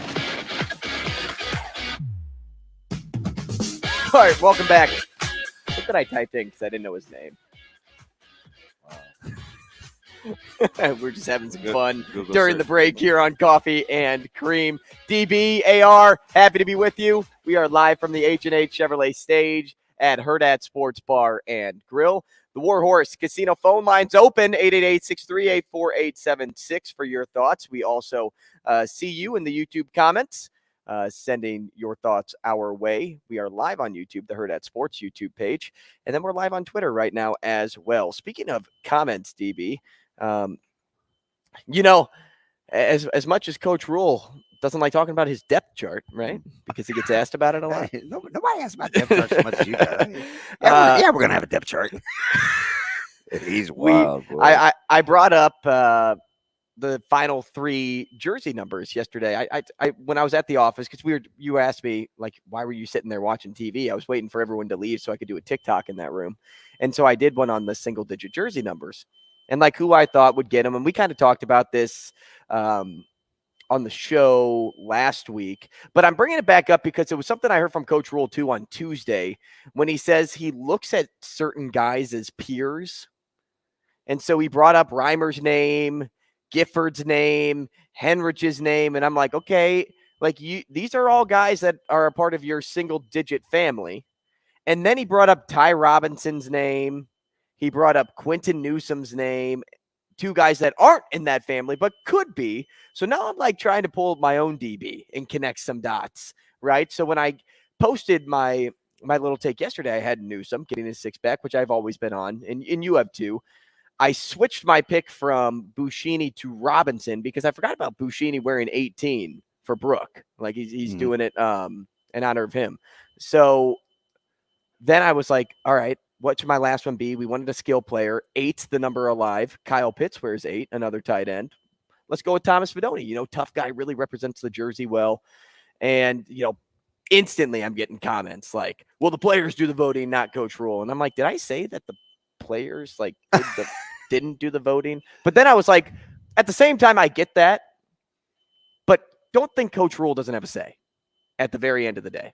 Like players will come and vote, and then Coach Rhule approves, right? He's the president. Yeah. He checks off or he can veto, right? And then the other big thing was on Fidone. And what I don't like right now when trying to decipher that, we've been talking about earning something all show, right? It started with like earning the win, earning the right to, you know, have these fans come back over and over and over again at Nebraska. And so when I brought up Fidone's name, the big knock on him was he hasn't earned anything yet. But what actually has been earned under Matt Rhule? Because like Matt Rhule hasn't earned anything either, other than respect in the offseason, because we haven't seen the product on the field for Nebraska. So everything, this whole idea of single-digit jersey numbers has nothing to do with what's been earned or is being earned on the field right now. It's about outside of work ethic and leadership. Right. It's about what's going on the in actual practice and play. camp. Yeah. Right. I'm with you. Because that way, if that was the case, Jeff Sims wouldn't have a wouldn't have a number. Correct. Jeff Sims wouldn't have a number. There's plenty of guys that wouldn't actually have a number. Like Billy Kemp, would he have a number? Because he hasn't earned it for Nebraska. He's earned it on the field elsewhere, but he hasn't earned it for Nebraska. We're looking for, in regards to giving out a single digit, you're looking for a leader. You're looking for somebody that embodies what Matt Rhule's about, that tough mentality. And you also want somebody that just represents the tradition of Nebraska well.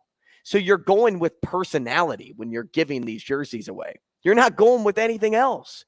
Does he have leadership capabilities? If he doesn't, he probably won't get a jersey because he's looking at the guys that separate themselves from the rest of them and can lead the charge. When the defense got sent off the field in that practice clip the other day, who were the 2 people talking to coach to bring the second squad or the first squad back on after getting kicked off for a second time? It was Henrich and it was Gifford. You know what numbers they wear? 2 and 4. They're the leaders of that defense, and they earned that right by what they did in practice. So we're talking about practice in camp when we give out these digits. You in your best Allen Iverson voice. That's it. We're talking about practice, man. We're talking about practice. Not a game. Not a game. Not a game. Those are the guys, though, that Coach Rhule looks at and says, these are my peers. Like, don't say he looks at every player and those are his peers. No, like, and you know the funny thing about you bringing up Fidone, and I don't know what's going to happen with the single-digit situation, but I will say this. He has said on a couple of different occasions that they have some similar personality traits, right? Like, you know, Fidone was mad at him for a while when he wouldn't turn him loose practicing, and he's kind of mad at him when he kept the reins on him. And, you know, the first couple, 2-3 times he talked about it, and was Thomas not being exactly tickled that things weren't going at his speed. That sounds a lot like Coach Rhule. And so I think they hit it off, right? I mean, you know, they text quite a bit. They had to kind of develop this relationship where they could talk about a ton of different things about what the vision was that was being casted. So they do have some like components emotionally. Like I'll give you that. And I don't think Fidone has any problems working. He's relentless. So, you know, how well he'll be received by teammates and all that other stuff, I have zero clue. Zero clue. But if you're looking for a couple of attributes that they would gravitate towards.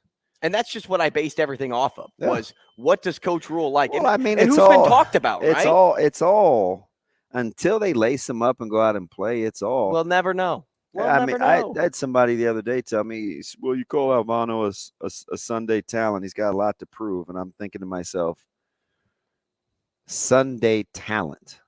That means he has the ability to play on Sundays. I haven't gotten into production. I haven't talked about any of that. Like, I'm just telling you, like, he's a guy that has got a 60-yard leg. He's highly competitive. He's got really good work ethic. He's a son. I know he hasn't proven anything. I mean, fudge. Neither has Sims. Right. Neither has. I mean, fill in the blank. Right? Like, that's what I said. I said you could argue majority of this team hasn't proven anything. And look, Deshaun Singleton hadn't proven a thing. Not one. And you know what? Next year, man, after we see him prove something this year, Nash it's going to start over. Hasn't proven a thing. So it's just like Coach Rhule's going to start everything over. Yeah. And then they're going to find somebody else that wants it for the following season. Just because you earned it the season before doesn't mean you're guaranteed it next season. Which is exactly how he's going to probably operate too. Remember, this ain't Disneyland. Which one's bigger, Shane? Land or World? You'd assume World. Right? World means world. The world's always bigger. Well, in Disney World, doesn't it have like 5 parks? Is Disney World the one in Kissimmee? Florida. Kissimmee? Yes. That is in Orlando, Florida. Okay. This ain't Disney World. Which is bigger? No, it's Disney. It's got to be Disney. Better World. type faster than that. Walt Disney World is much bigger in total area. Wow, Disneyland resides on more than 500 acres. How many do you think Disney World covers? Let's just say there's a comma in there. And it's a 5-digit number. Oh, really? Yeah. 30,000? 27,000 acres of land. Dude, that's why, double the size of Manhattan. That's why you can't run out to your car. You'll see it tomorrow by the time you get out there. Dude, my brother growing up got lost at Disney World. Like, they were at like a park with my parents, and I was too young at the time. I'd be terrified. And as if somebody wasn't watching from above, this old couple like had him like holding his hand, helped find my parents. Wow. Like, that just doesn't happen. That doesn't happen. Yeah, I can laugh now because blessing. he's safe and found, Yeah. but I would be traumatized. That's arguably my greatest fear. Getting lost? No, losing my kids. Oh, the other way around. Yeah. Like, yeah, you're like, no, I probably could deal with getting lost. Yeah, I'll figure it out. If I went quiet. I'll figure it out. I could walk. I'll hitchhike. I'll do something. Would you hitchhike for real? I couldn't. I watch too many like Criminal Minds shows where like the hitchhiker dies because they get into a car with a murderer. I mean, leave it to me to be sizing up people's personalities before I get in. Oh, I can handle this guy. Oh no, he looks a little cray-cray. I'm good. He listens to country music. No. Yeah, I don't know, but I mean, I probably would. I thought it was usually the other way around. What's that? Like the hitchhiker was the bad guy. Yeah, it could be. Just, it all depends. Just be wary. But Damon showers too much to be like what a hitchhiker tends to look like. So it's probably going to be the guy that picks up DB. Yeah, Bundy picked up a lot of people, Shane. All right. Just saying. Let's change gears and talk to Brian Edwards. We'll get our sports betting game on. See if we can make week somebody 0 some money. football this weekend. Maybe we'll get into that. He's next. The show will be back in 4 minutes.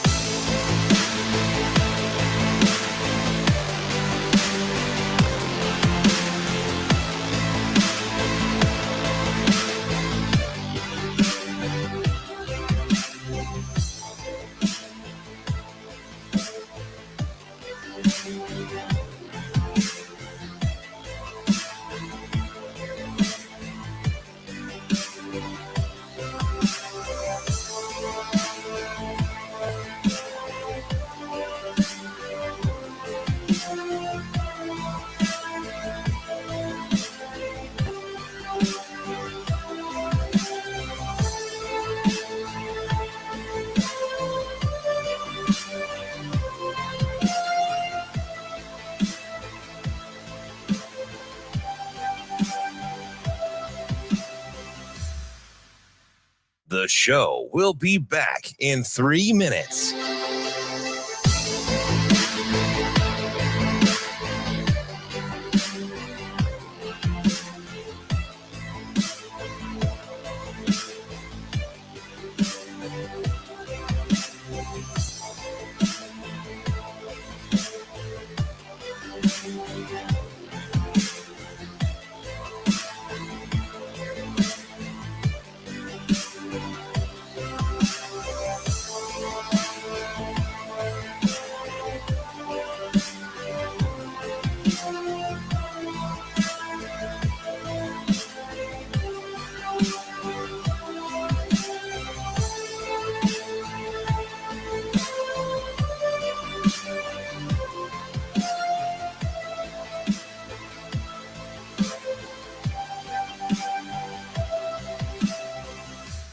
The show will be back in 2 minutes.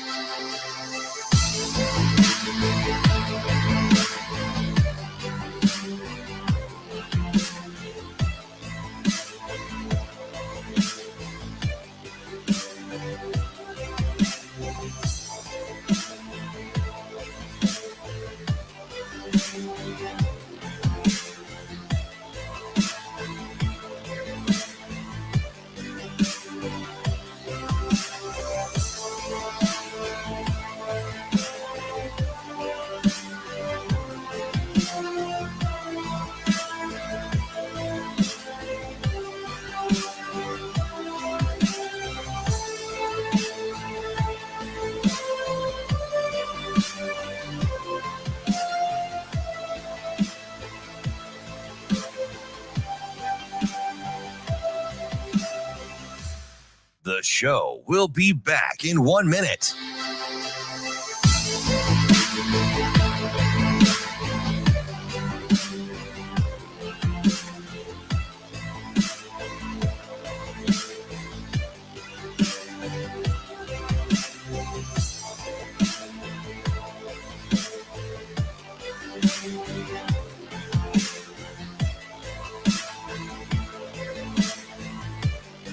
The show will be back in 30 seconds.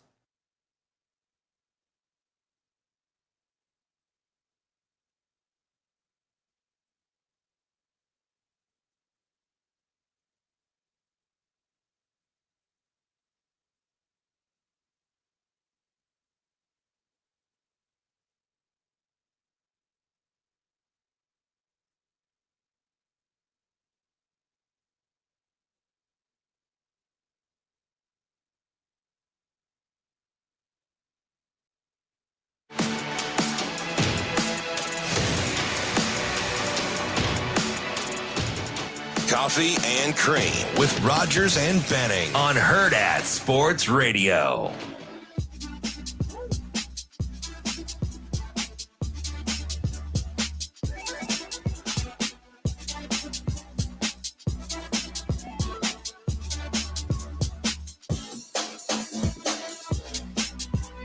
I wonder who runs that NBNR account. I don't know if it's Kyle. I don't know if it's Connor. I don't know if it's Mike. They're all snarky. I don't think it's Jared. Hey, they're wild.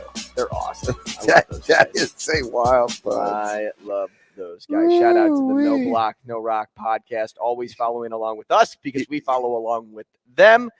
I'll just read it. He said, I will say it took a while.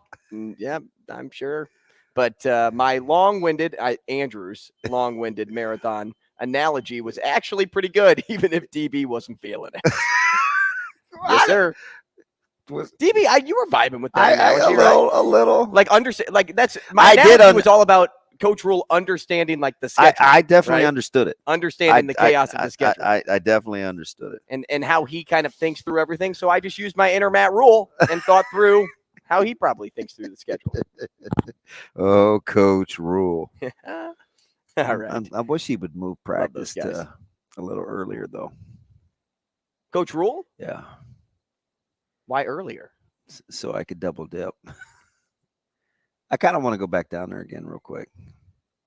Wait, you mean just today? Just in general. I have a morning show. Well, I know, but wouldn't you want it later then?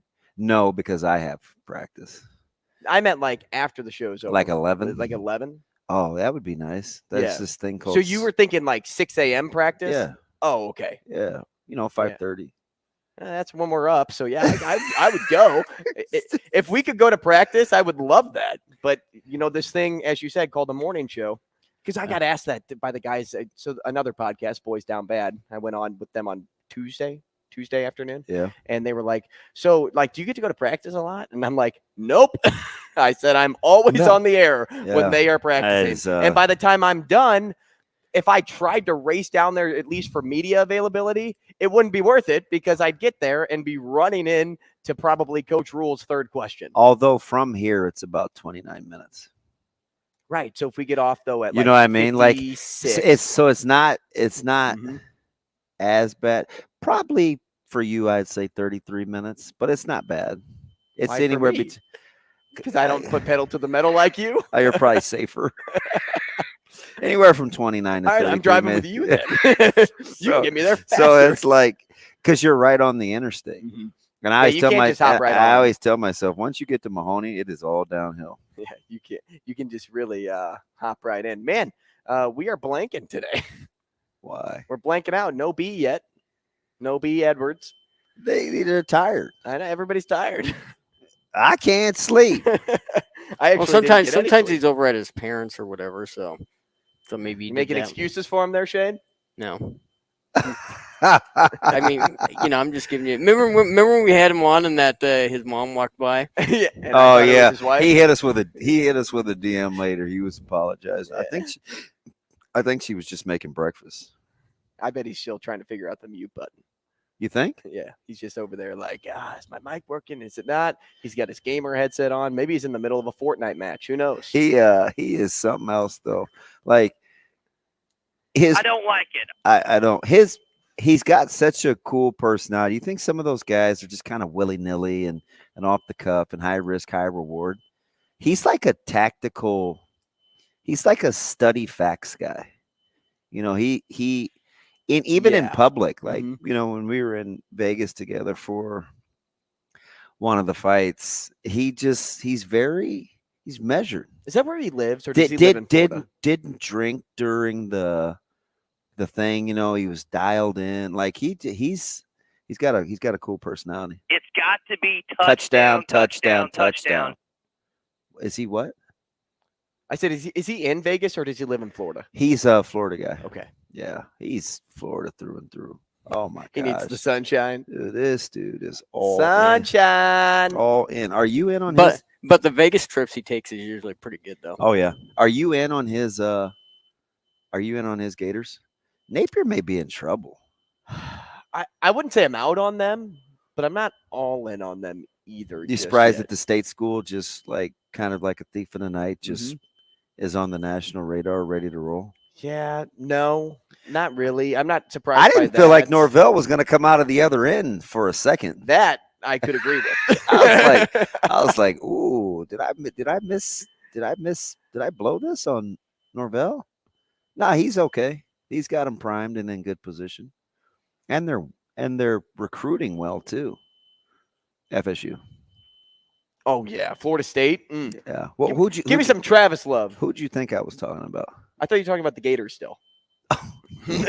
I said, are you surprised that the state school just surpassed them like a thief in the night? Florida State, the state school. See, I took that as like the school of the state. Florida. I'm back now. I'm back. Old Dominion. Yeah, that's that the state school? That's the state school. It's old Dominion. How about my man? Speaking of which, my man Matt Schick vibing with me on Texas Tech. But I found another one too. So there's a couple of schools that has some favorable schedules. Is it Big 12? Is it now this team isn't gonna make a run in the Big 10, but they have a pretty. Take a look at Rutgers' schedule. Them and Maryland have a chance, and I don't know what either one of their win totals are. Maryland has a very user-friendly, a very Terrapin-friendly schedule. Who's quarterbacking Rutgers this year? What's his buckets? Well, they're going to run the ball. Is what's his buckets Vedral? Rutgers has an okay schedule. Like it may catch you off guard, but I found another. I found another. Winsat. That's who it is. I found another school that we may kind of have to take a look at, because their other school, just their rival, gets all the headlines. Take a look at UCLA. Now, I know, I get it. They've got to replace DTR. And you're not a huge Chip Kelly guy. He's okay, right? Like, I felt like he was a little stubborn to reinvent himself, and the things that got in my head, he kind of rested in. But quietly, especially over the last couple of years, UCLA has ran the football well, and they've ran it with some toughness. Well, yeah, they just had a guy go in the second round this year. So it's like they have my attention, because I just wish I knew what was going on in the Pac-12, but they have such good quarterback play. Always do. And I know you like Nix a lot more. I think you like Nix a lot more than I do. See, Nix is one of those guys. I was telling this to Ravi yesterday, I think, during our Dish and Ish. Along the lines of Herbert, and it's weird that they're both Oregon guys. At some point, I think you got to win. You got to win meaningful games over time. And sometimes I think Nix is like, I don't know why I don't trust him. Well, because he has all the talent in the world. You know, like there's just something about like if I had a game to win, would I want him to be my quarterback? This year I would say, and everybody loves him. I mean, everybody loves Nix, but I'm a little. But is it easy to like him because I'm a little hesitant? He's one of the big returning names, right? Maybe across the quarterback position in college football. But that conference is littered with good quarterbacks. It is, especially if you get a healthy. Do you think he's going to throw for like 45 passes a game this year with Kingsbury? Caleb Williams. I mean, maybe. Because how about how the other day? Did you read the article? He called turning pro a gut decision. I'm like, a gut decision. A gut, like how much you're going to decide how much money you're going to eat, like how much money you'd eat if you pass on going to the pros. Right. That's the only gut thing I can think is related. Because how big is your NIL contract to be able to say it's a gut decision to go pro? Yeah, I don't believe a word of that. Well, because your rookie, let's just say his rookie contract's what, like $4 million more? Would it be more than that? Well, his bonus would be his bonus would be great, but like his salary would be about $4 million. Because I think that's what Jonathan Taylor's is right now. Which by the way, can we? Maybe I'm biased because I like Cook. Why would Buffalo mortgage their young draft pick to get a guy that they may have to re-sign and give up assets? I don't get the Taylor. How many assets do you give up for JT? I don't know, some combination of a first rounder. You think a first round pick? Well, that's originally what India asked for, but they're not going to get it. But I mean, if I'm Buffalo and Cook, we trust. He's going to be nice. See, James Cook has a lot of potential, but I think I would like Jonathan Taylor a lot more. If I'm Buffalo, I think I stand down. Depends on how much I'm giving up. You know, because how James Cook and JT are a year apart, so you're not losing anything age-wise. Well, maybe you are from a running back point of view. What's Taylor? Is he 24? 24, I believe. Yeah. Unless so they're 3 years apart. Oh, Cook's only 21? Yeah, he was a rookie last year. What? Yeah, unless I'm misremembering. I think he only got like 100 James touches. Cook, and we get the British Explorer, not the running Buffalo. back. Yeah. 23 is James Cook. Like raw age? Raw age. Yeah. Okay. So and Jonathan Taylor is 24. Is 24. Yep. Yeah. So I mean, I wouldn't. But you're right. They're 2 years apart in draft. In years. Taylor? I would not. I don't think I would do that. Again, if I'm Buffalo, or excuse me, if I'm the Bears or Denver, I probably not even if I'm Miami do I do that. I don't think. I don't know if I do it if I'm Denver. Can you imagine Russell Wilson with consistent running game? I could. I really could. Because that's the only time Williams can stay healthy this year, I think that's what you kind of bank on first. Again, if he doesn't, riding on another young back, I could see it. Especially depending on what you can get, because as of yesterday morning, they only had 6 or 7 teams inquire and 2 make actual potential deals. I wonder if that number will increase. All right, we're going to change gears and talk to Michael Bruntz when we come back in the 9 o'clock hour. Stick around. We'll be right back in 4 minutes.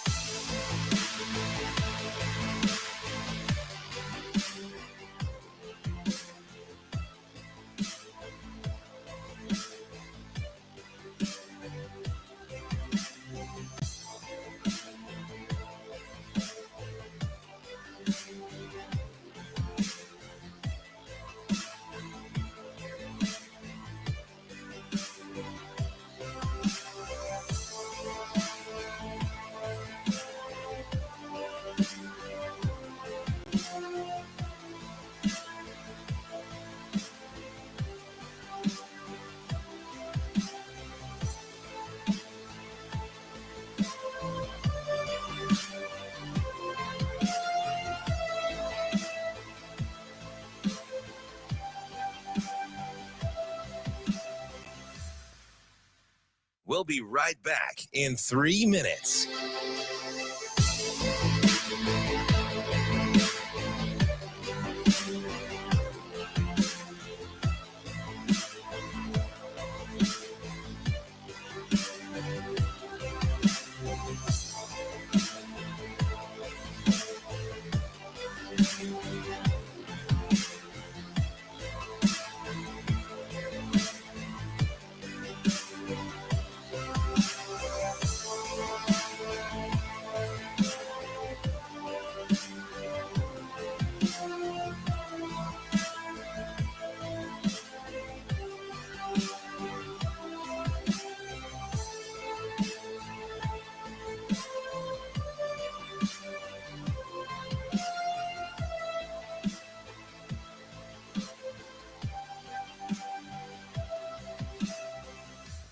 We'll be right back in 2 minutes.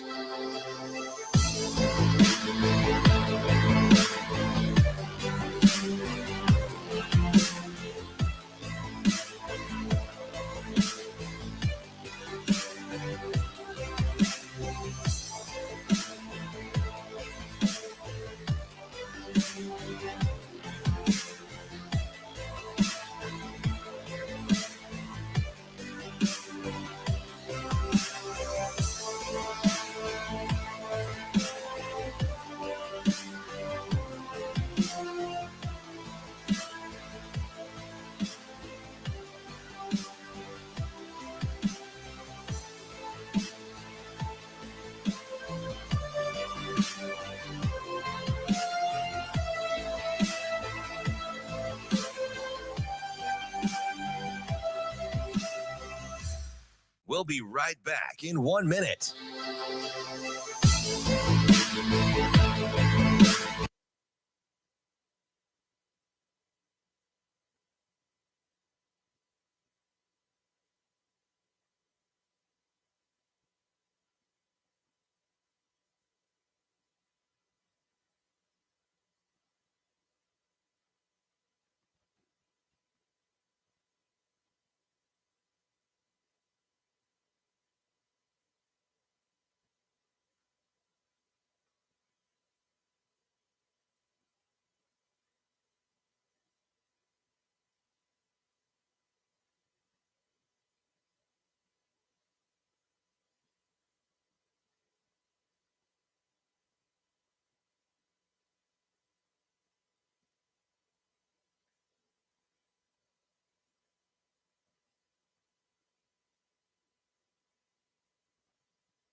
Coffee and Cream with Andrew Rogers and Damon Benning on Hurrdat Sports Radio. All right, top of the hour here on Coffee and Cream, 9 o'clock on the dial. We're happy to have you with us. 590 ESPN Radio in Omaha. We're live on Twitter, live on YouTube, the Hurrdat Sports YouTube page. We are live now on KFOR in Lincoln for the final hour of the show. And speaking of Lincoln, let's talk to senior writer for Husker 24/7, Michael Bruntz now, who joins the show at Michael Bruntz on Twitter. Bruntsy, good morning. How's it going? I met Bruntsy for the first time in person at Bell West, like for the first time. I didn't. We talked to him for at least 6 months, and I'd never met him in person. That's interesting. So where was your vantage point, Mr. Bruntz? When I met Andrew? Yeah, like where? Well, I mean, just generally. He saw me across the field. He ran in slow what you guys motion like lock toward eyes? me. No, were you doing most of your work from a photog like coverage standpoint? Were you in the end zones or what? I was working the sidelines, not so much the end zones, but outside the 20s mainly. That's where they keep you. That's what. Yeah. I don't get to do that as much as I'd like on Friday nights, obviously. Is that because you're within the 20s? You look like to get down there and pop off a couple photos. Yeah. I wish I could use a camera. Hey, but I'm serious though. Wait, let me ask you something, because you were down there, and I've heard varying, different stories. I know what it was like in the stands. How was the wind on the field? It was noticeable. I mean, I think it was when it was going right. Well, from the press box side, when it was going right to left, it seemed like it was pretty noticeable. Yeah. I think there was one kind of like 15-yard throw that Kalen made where he kind of sailed it a little bit, and there was a couple deep shots that he had going that direction too, that it seemed like the wind was giving him a little bit of trouble. Did you let, because I mean, everybody was there, right? I mean, it's like you got everybody in Omaha was there. You got the three-headed monster over there. Did you let the first game opener, did you have a baseline in your head of what you thought you were going to see versus what you saw? Or were you like, hey, you know what? This is week 0. We're going to give Prep some credit here.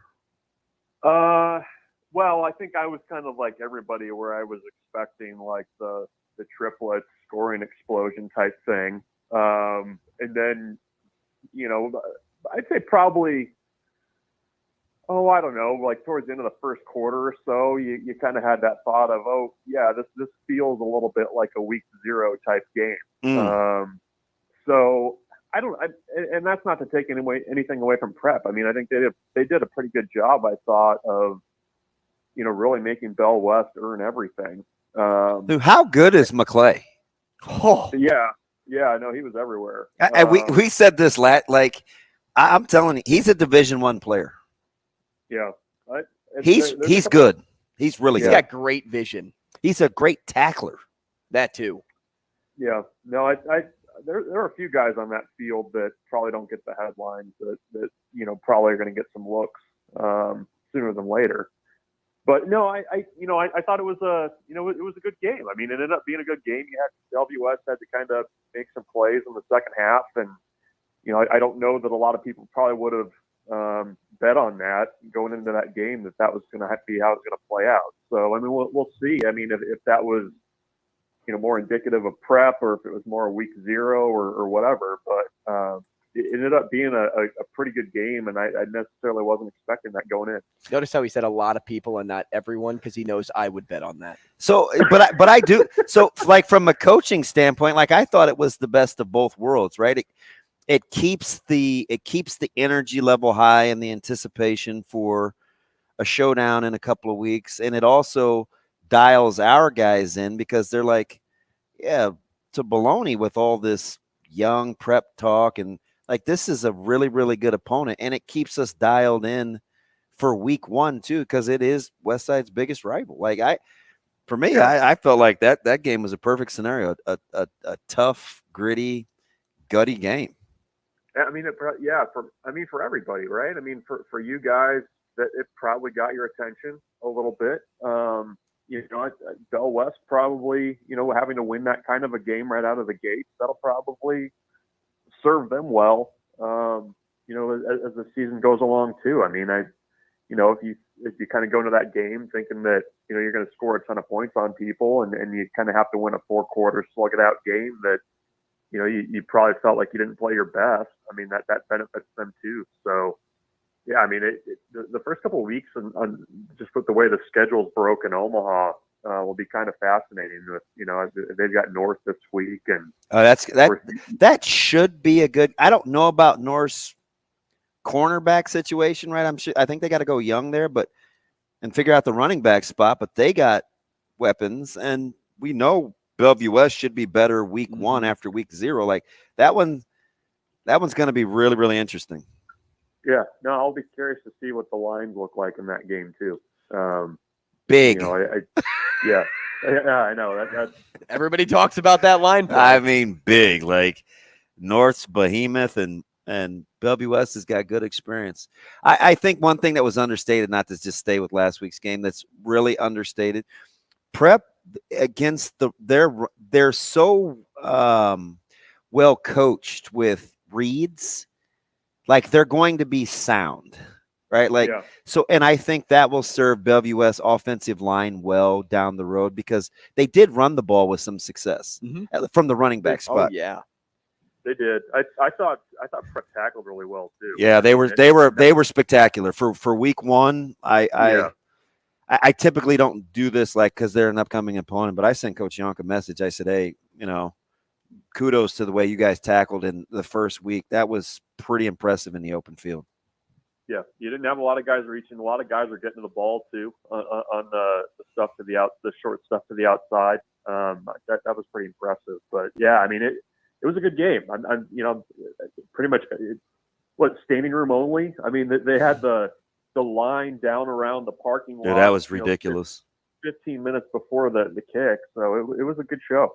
Yeah, I definitely illegally parked. My staff was laughing. I said, get there by 6. And they're like, oh. I was like, yeah, we were comfy up there. The little smattering of red up there. Did you find a spot for your car in a space? Well, see, I'm a Bell West parking veteran, so I was way northeast in the back lot and went out through the neighborhood.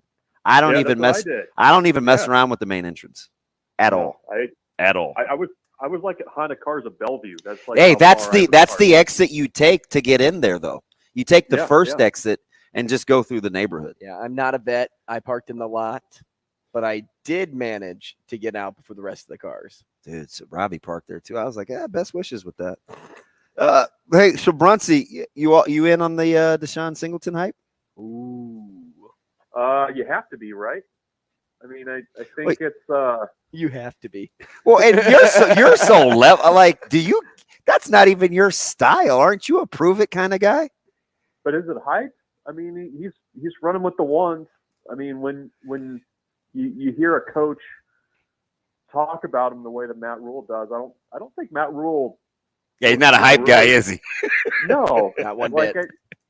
And if it's a thing that's mentioned multiple times, sometimes unprompted, that I pay attention to that. And Singleton's a guy that last year I don't even know if he would have factored in any kind of rotation. I mean, he was not even in the 2 deep, I don't think. But he's a big physical safety. I mean, we'll see if he can do it when the lights come on, but I know they like him. And I that's about as hypey as you can get right now is who's making a run on the depth chart. And I mean, I don't know if you guys watched that thing, the show that they released this week, but he was in that group that kept getting sent off and brought back and sent off and brought back. And that's the number one defense. So I definitely noticed that. This was my favorite episode. Oh, hands down. The visual that he kind of created of the who's going to be there next year. Why? Yeah. That was pretty striking. I thought a pretty good moment there. Now, Bruntz, DB was spot on with the reemergence of Deshaun Singleton. I mean, because he made that claim about 2 months ago, like, hey, watch out for this guy. I was all in on the defensive line being better than what people gave them credit for a few months ago. And now we're hearing that come up a little bit in conversation too. We all probably have something, if not multiple things where we just got it right? Where we just feel like, yeah, we got this right. But what about you, Bruntz? Think about a time this year that you got it right. What'd you get right with this team this offseason? You want me to take my victory lap? I want you to take a victory lap for me. I don't know that I've really had any scorching hot takes like that. I'll tell you one thing you were right about early. What's that? your reluctance to jump in on the wide receivers. Everybody was battling around the names of the young guys, and you were like, yeah. Bruntz has so many, he needed to be He's reminded. like, yeah, I don't know. I kind of took Mike. So your kind of reluctance was when I started to take a deep dive in the spring.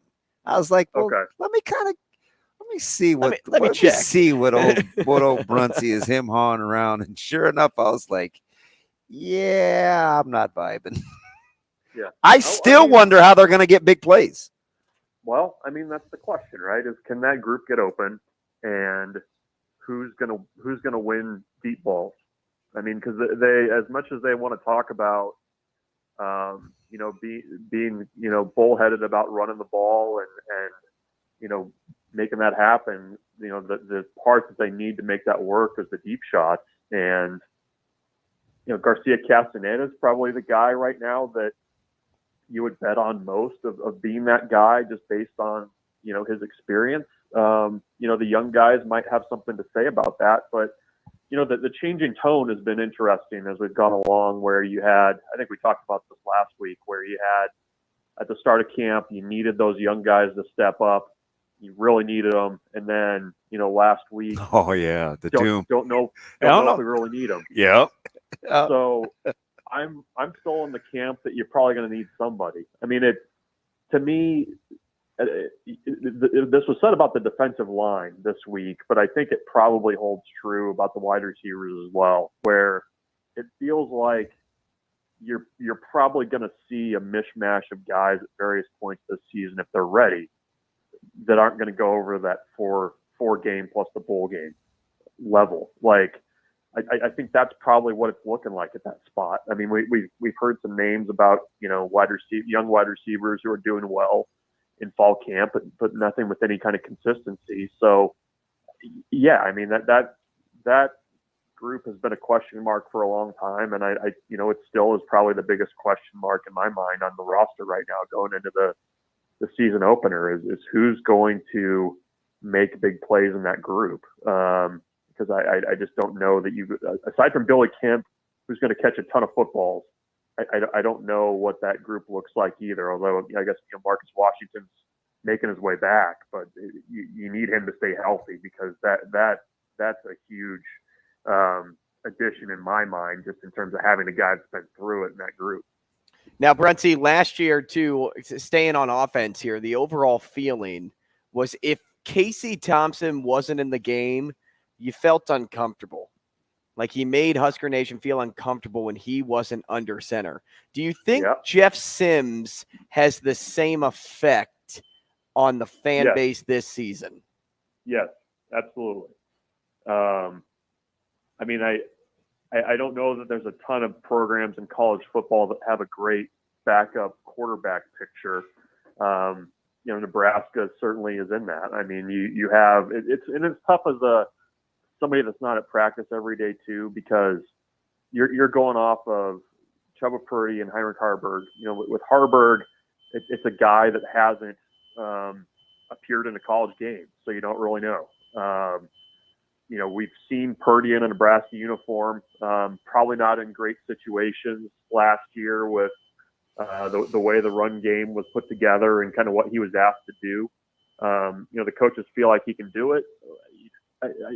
Both of those guys are kind of like, you got to show me. When Purdy completes fewer than 45% of his passes last year, that doesn't scream to me plug and play. We'll see, but so much of, if you had to go that route to a backup, is what you're able to do around him, and the big piece of that is the running game with the backs. And I would definitely be a little bit concerned if it wasn't Jeff Sims in there. That he's going to do things in this offense that, unscripted, that are going to help Nebraska out a ton. And I just don't know that the other two guys have that ability right now. Ravi and I had a really good conversation on the pod yesterday about what is it about when people that have performed a certain way are now around new people. Do we assume that they'll perform differently?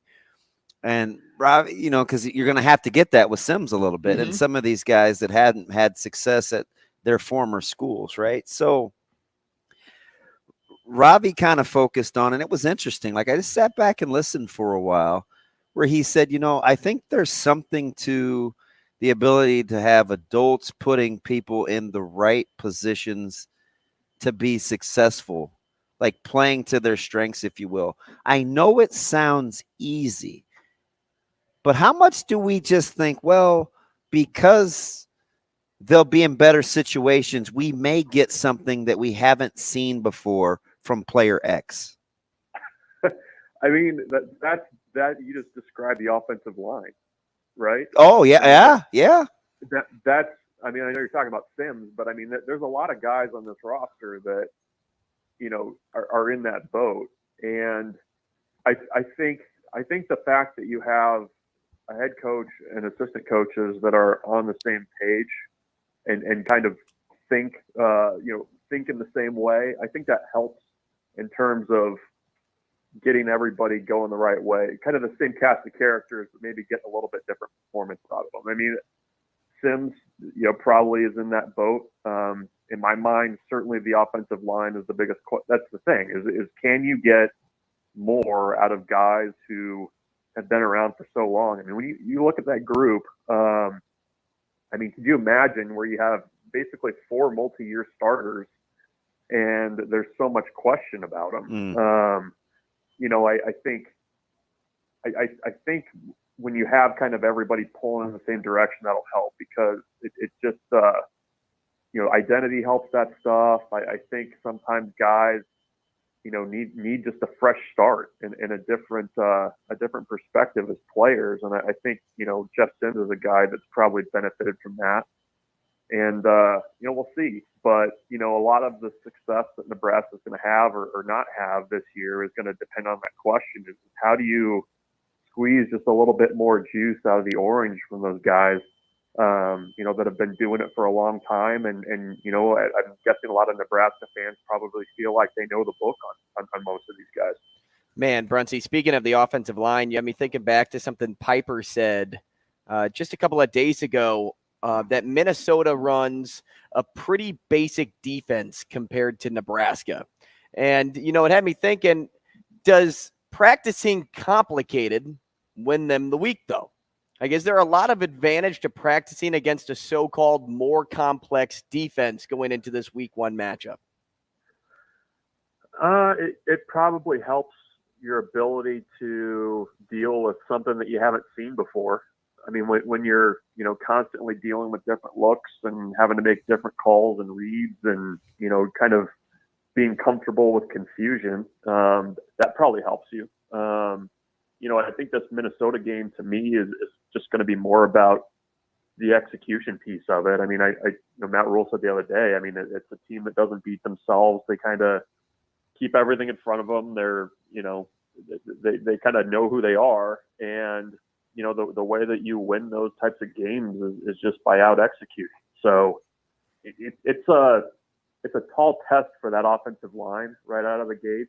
But I think it's, a test where, they're going to have to be sound and they're going to have to show the types of steps that you would hope that group would make with multiple veterans and, consistent assistant coach held over from the previous year. So I think it'll be, for that group in particular, I think it'll be a pretty good read on maybe where they're at going into the season, because that group, more than anything, I get asked about, are they going to be better? Are they going to do this and that? It's like, well, we'll find out. I mean, that more than anything is the I don't know. We'll see it when we see it group. Bruntz, is there something to, like, I'm kind of just listening and we talk about, oh gosh, are they going to get big plays in the passing game? Or you're like, okay, that's the question. And then, but at the end of the day, if I talk about not making a ton of mental mistakes, keeping the penalties down where you can stay on schedule, would we be okay with boring as a sign of success for this football team? Does boring win? In this analogy, I guess, right? So I guess, right? Do we want to be Minnesota? Do we want to be We don't want to be Iowa and be 130th in offense, but we'd love to be Iowa and win 8 games. So I don't know, Bruntz. Like I know that question sounds kind of flippant on the surface, but I don't know the answer to that. Like even if it did win games, question. It's a fair question. I think.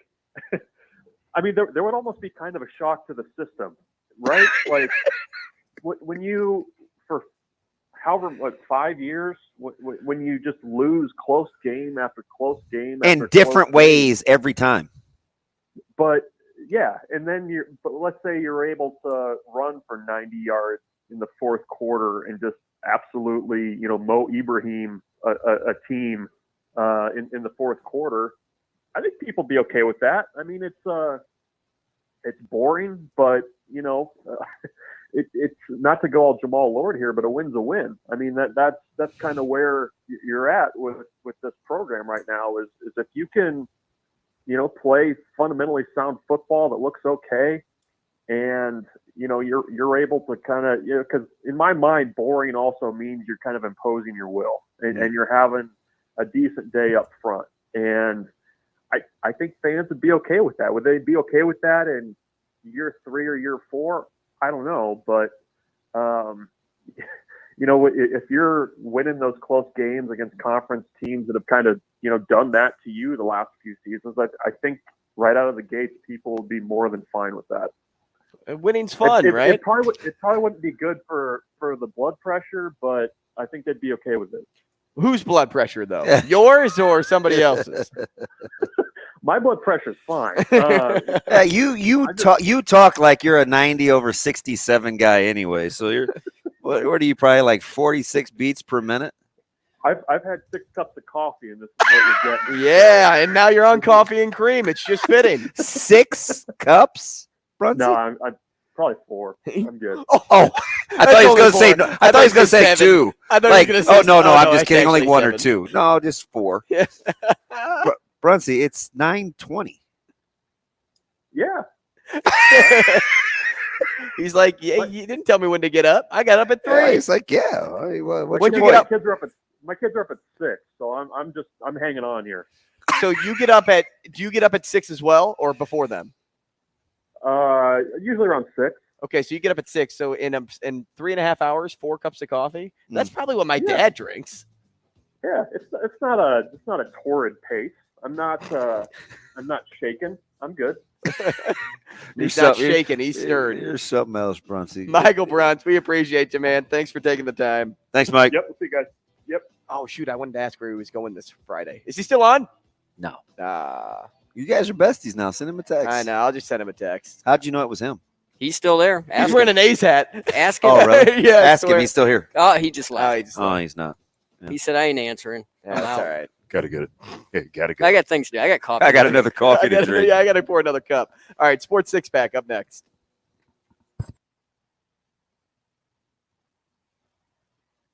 We'll be right back in 5 minutes.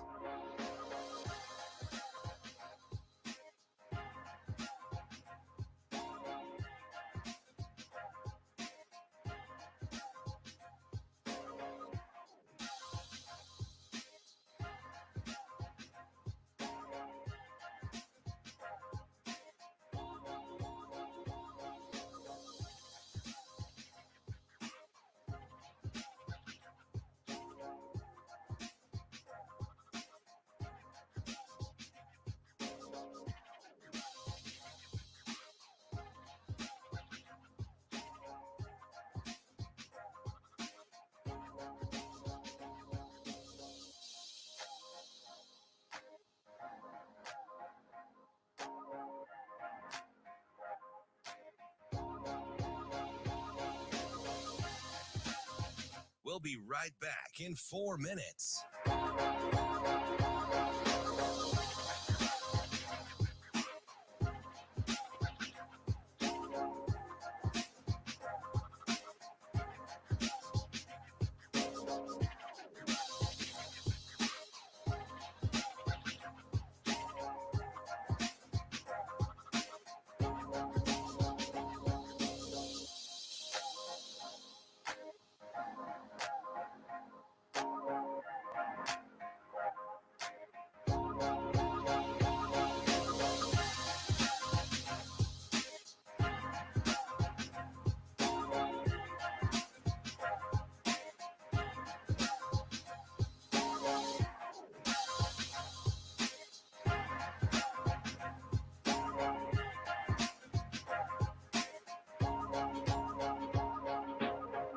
We'll be right back in 3 minutes.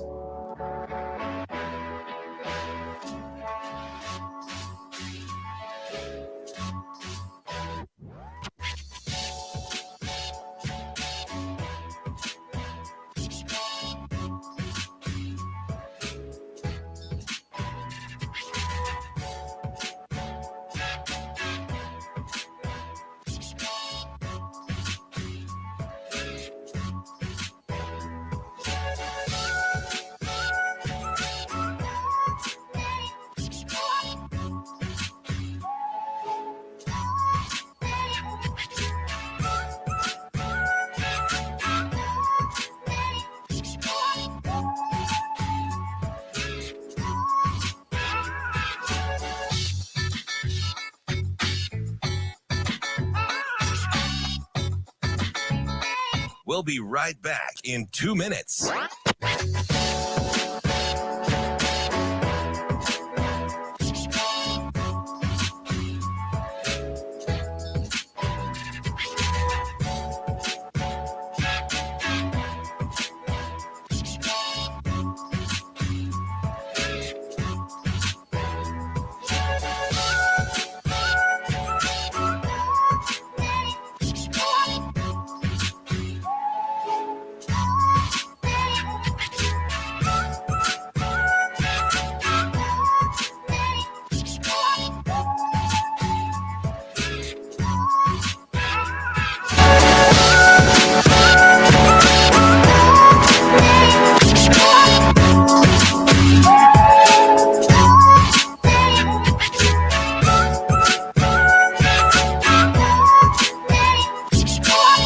We'll be right back in 1 minute.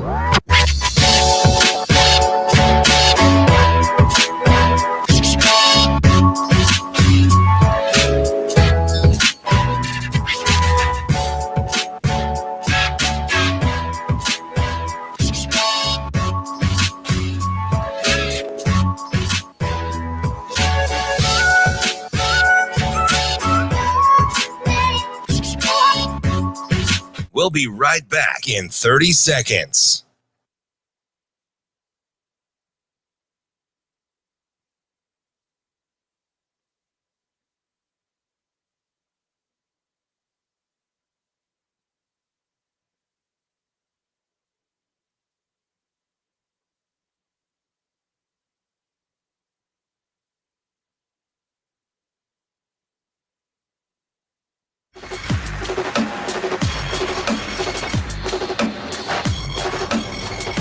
Coffee and Cream with Rogers and Benning on Hurrdat Sports Radio.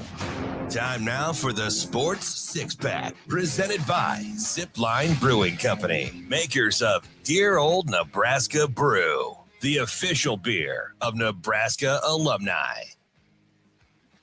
I actually cracked open my first can opener tropical ale yesterday as I was making chicken pot pie in the crock pot. Oh, Lord.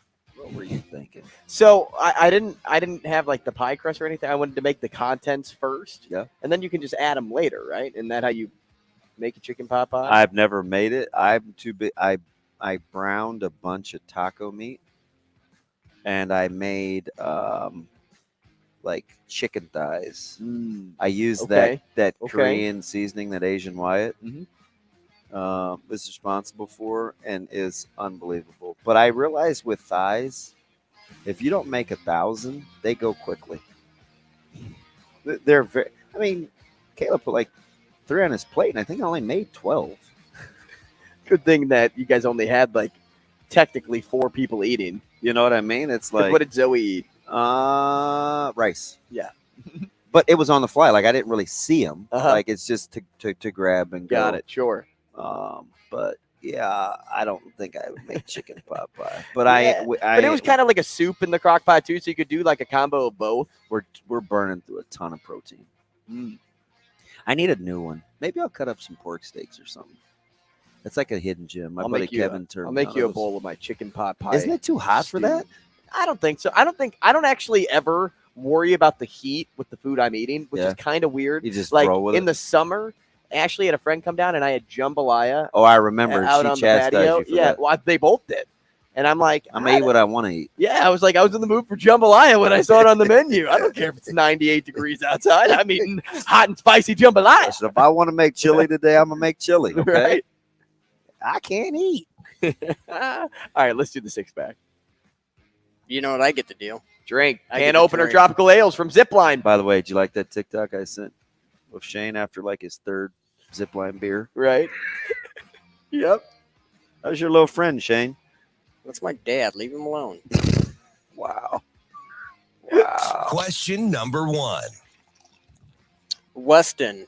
I hadn't seen that name before. Weston. Weston on YouTube. I got a feeling Damon is going to join Rhule's staff. If he were to join the staff, what would his job title be? Where would he get that feeling from? Probably just because you guys are so close. What? Hey, be honest.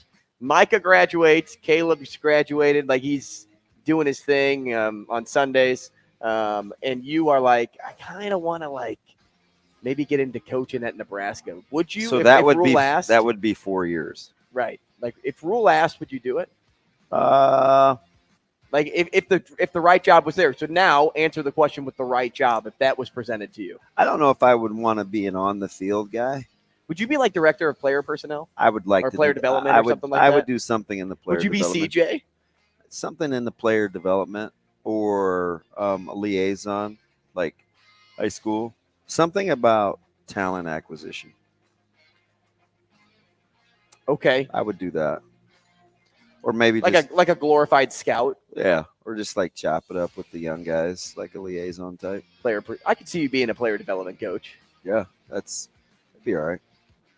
But Micah would, yeah. I'll lock that in. Player development. I can't work.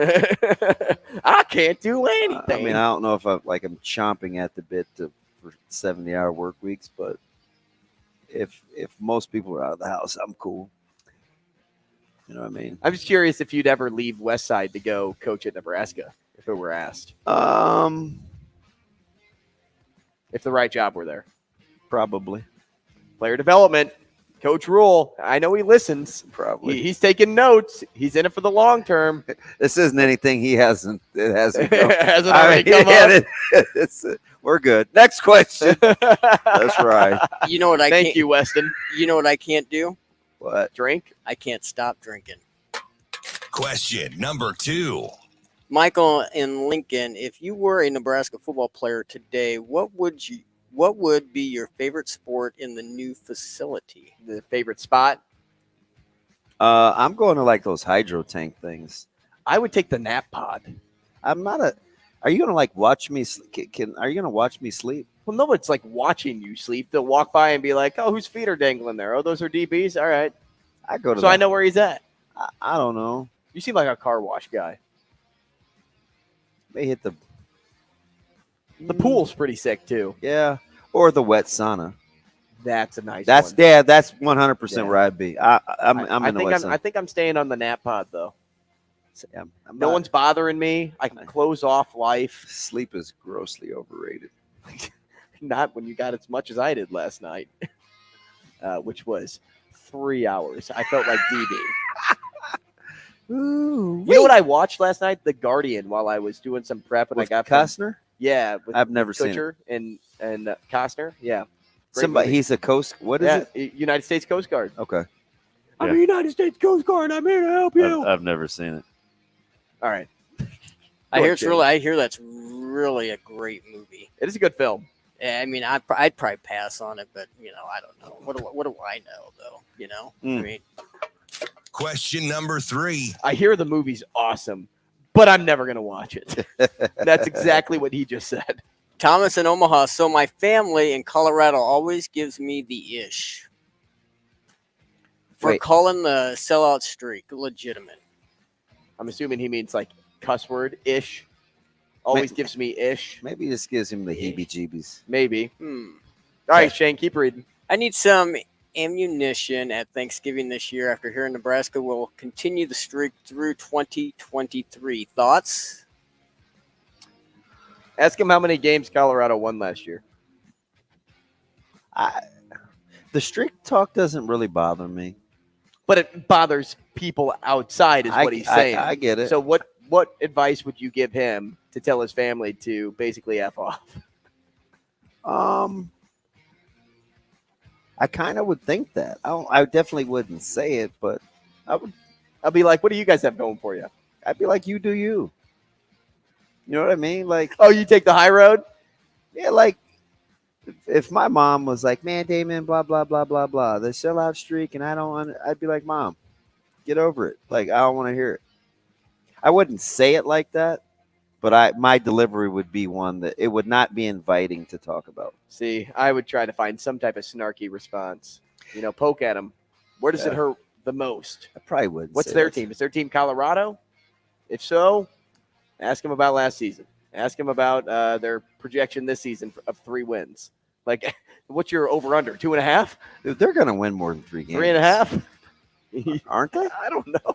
You don't think? I said, I don't know. They'll win more than 3.5 or 3. Maybe.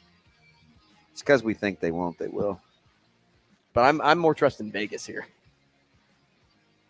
If they do win 3, I'm going to party.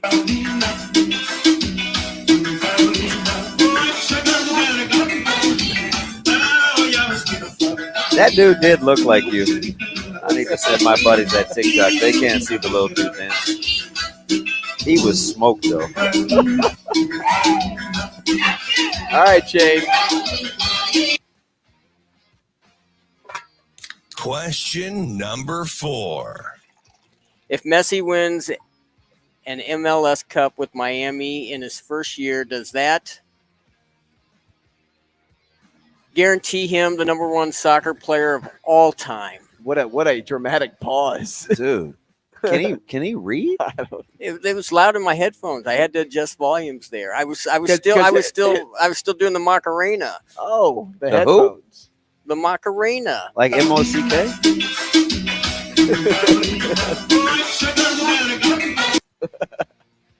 That is Shane. I can't even remember the question. Yes, So I think that ridiculous. guarantees him as number 1 soccer player of all time. I think he is pretty much, but yeah. I mean, especially because he got the World Cup win this past year. That would absolutely solidify it. He's won almost everywhere. No disrespect to my man Pele. Pele will definitely be 2. Can you not see? Question number Stand up, man. 5. I can't see, and I can't read, but I can drink. And Billy in Omaha, knowing what we know now, why hasn't John Lynch been fired for the trade he made to get Trey Lance? Dude, he's not even 2. I know. He's 3. They gave up 3 first-round picks and a 3rd. I know. To get Trey Lance, and he's the 3rd stringer on that team. And somehow Mr. Irrelevant is your starter. Somehow that roster's still pretty spectacular. And I think that's why he has his job. I think Lynch is cool. That roster's legit. It's a lot about what we talked about at the beginning of the show with Albert and Rhule. Like, that's the relationship between Lynch and Shanahan. Yeah, it's like he's when they get along with one another. But is Trey Lance that bad? I'm not going to be in the camp of, they didn't give him like any resources to be better. Like, because I think he's had every resource. I mean, he must be really, really awful in practice. I don't know. Shane, you got one more real fast?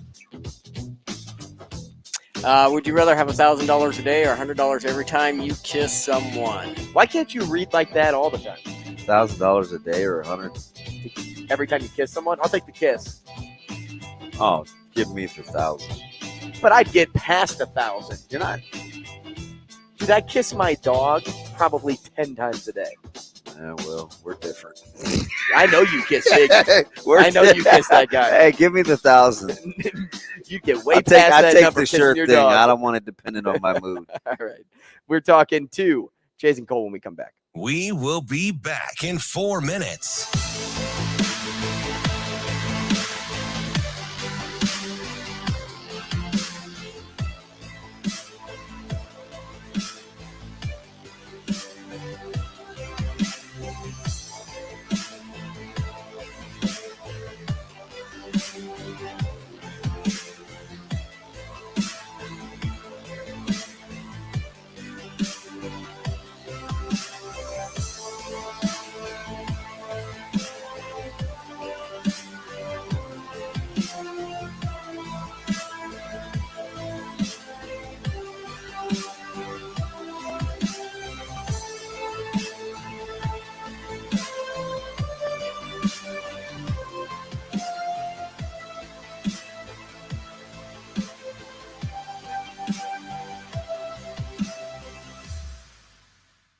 We will be back in 3 minutes.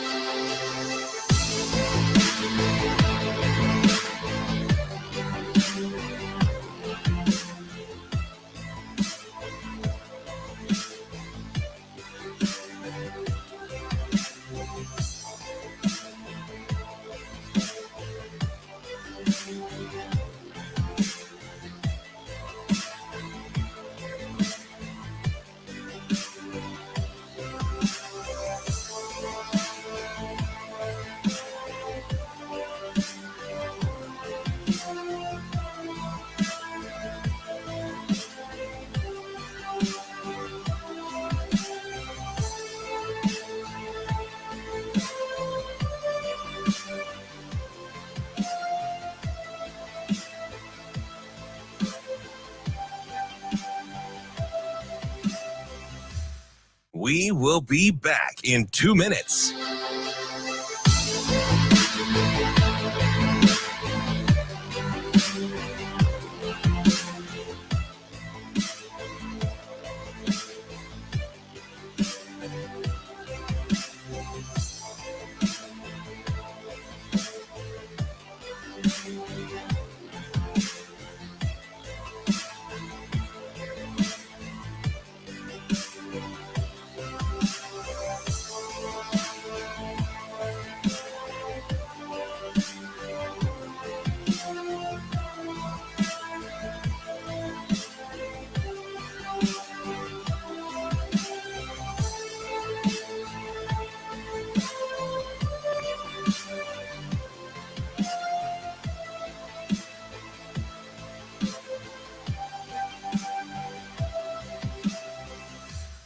We will be back in 1 minute.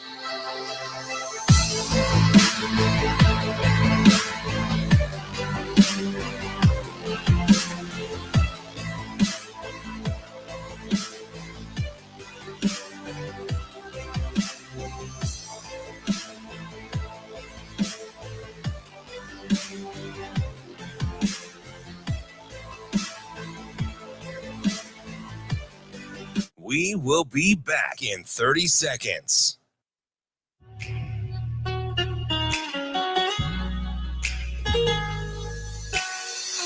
Coffee and Cream with Rogers and Benning on Hurrdat Sports Radio.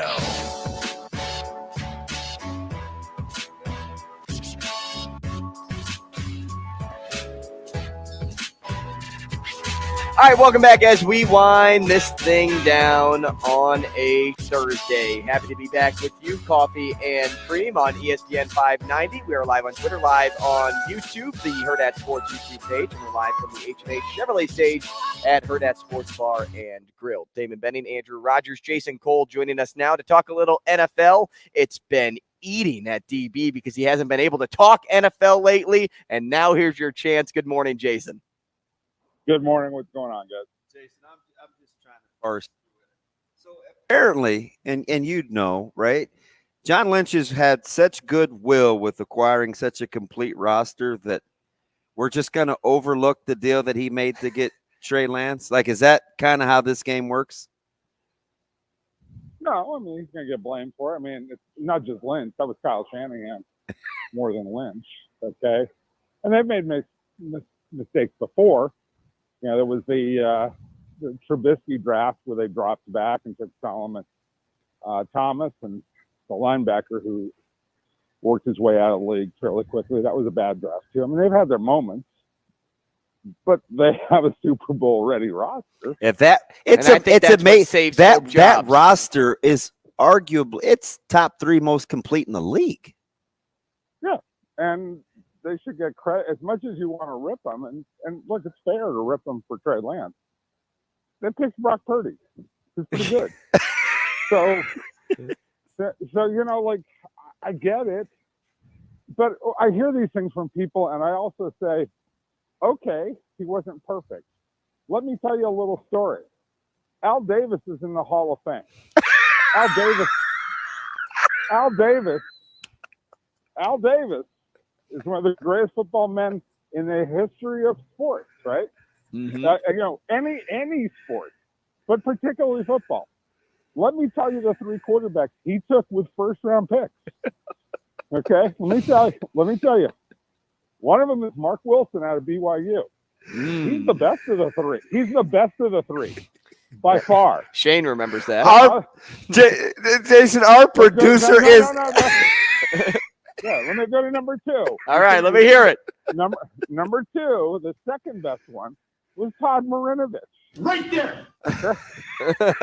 No, number 3, Jamarcus Russell. Yeah. Yes. So that's all right. So it's okay to rip John Lynch.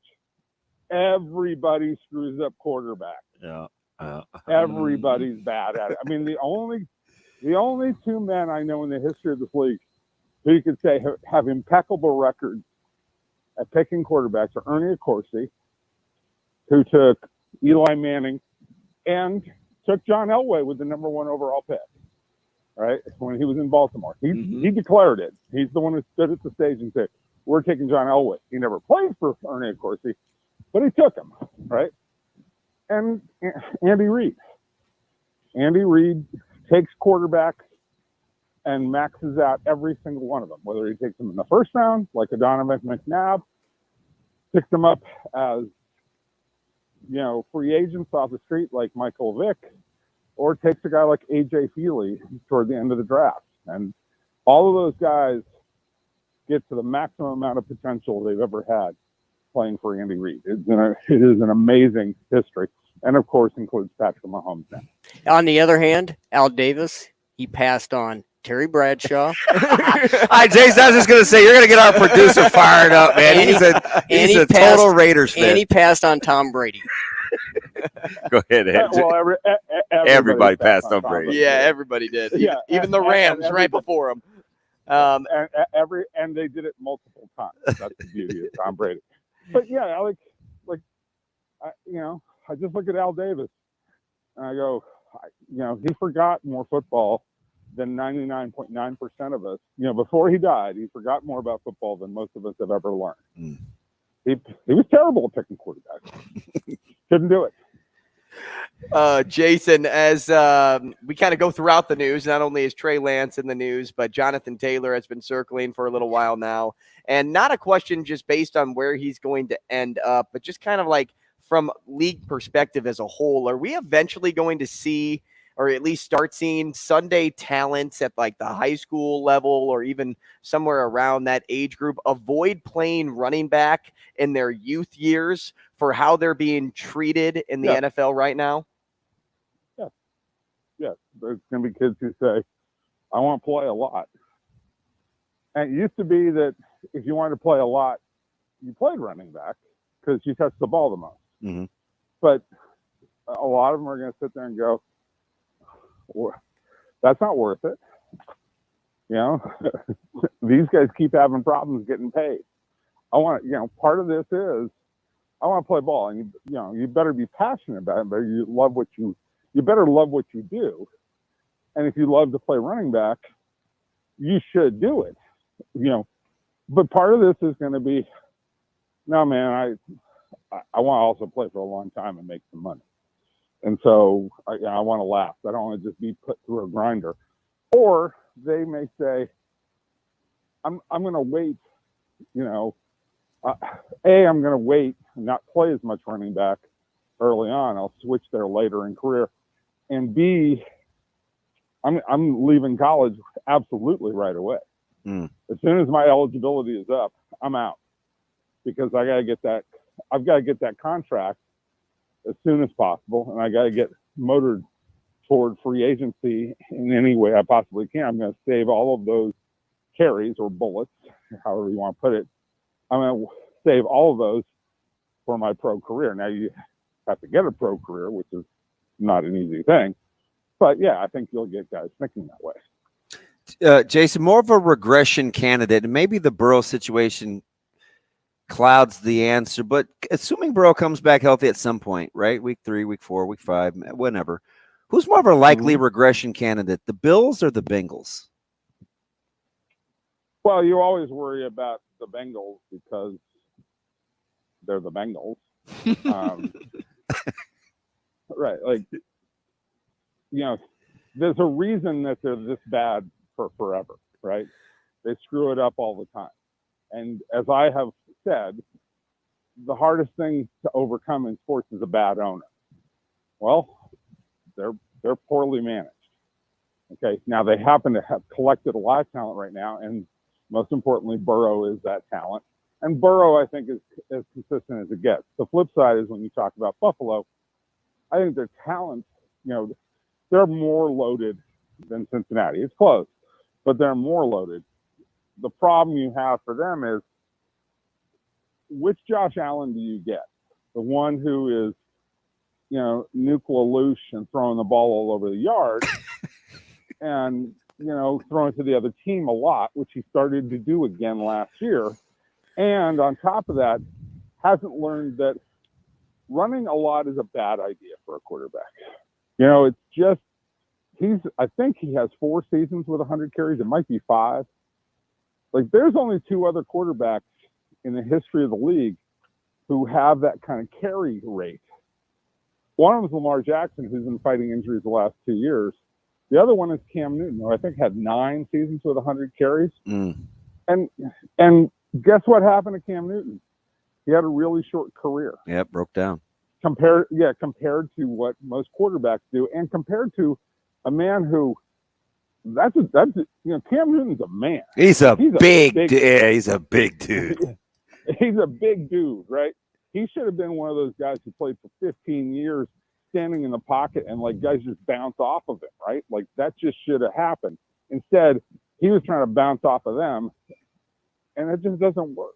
Yeah. So Josh Allen learned to, A, don't throw the ball up for grabs, and B, stop running around as much as you do, because if you continue to do this, you have a chance to, as much as you make that team better, you have a chance to destroy that team because you could be sitting on the sideline. We're talking to Jason Cole at Jason Cole62 on Twitter. Jason, if you're Chris Jones, first of all, good for you to be able to feel comfortable enough to pass on those game checks for about 8 weeks. But second, how much of a hit do the Super Bowl champs take this year if he doesn't play the first 8 games? Do you guys know what that defense looks like when? Oh, yeah, well aware. And I don't know if Reed's just bullish because he has Mahomes, but they turn average pretty quick. Oh my God, average on defense? They're average on defense right now. Yeah, like they're a very and that's that's because they spend their money on the offensive side of the ball, and they have a couple of guys, but. I mean, this is 2 really bad things. Number one, he's not going to be there. Number 2, I don't know that Chris Jones, I've seen him. This is not like a man who's built like Adonis. He's big and strong and fast, and he's, super talented. But I don't know what kind of shape he's going to be in if he misses half the season. How effective is he going to be when he comes back? So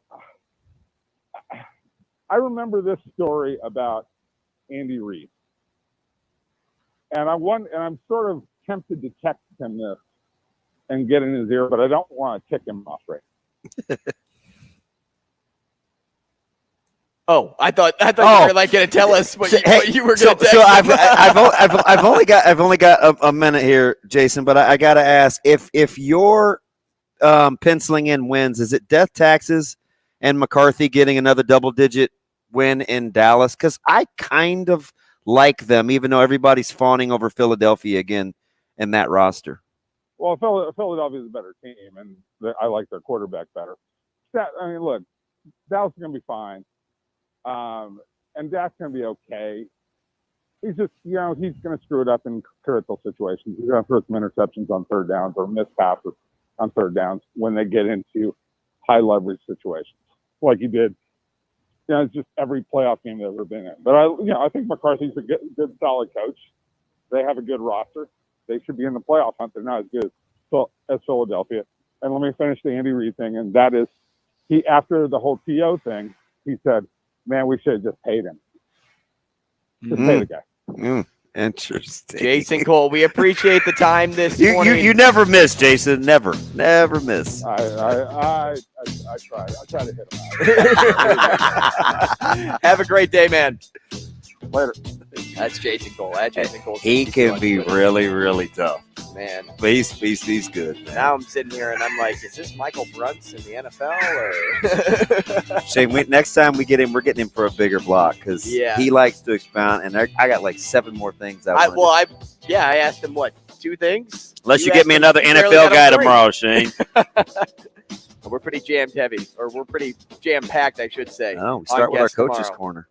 Let's go. We'll talk to Mike Huffman, right? Yeah. That's it for Coffee and Cream today. We'll see you then.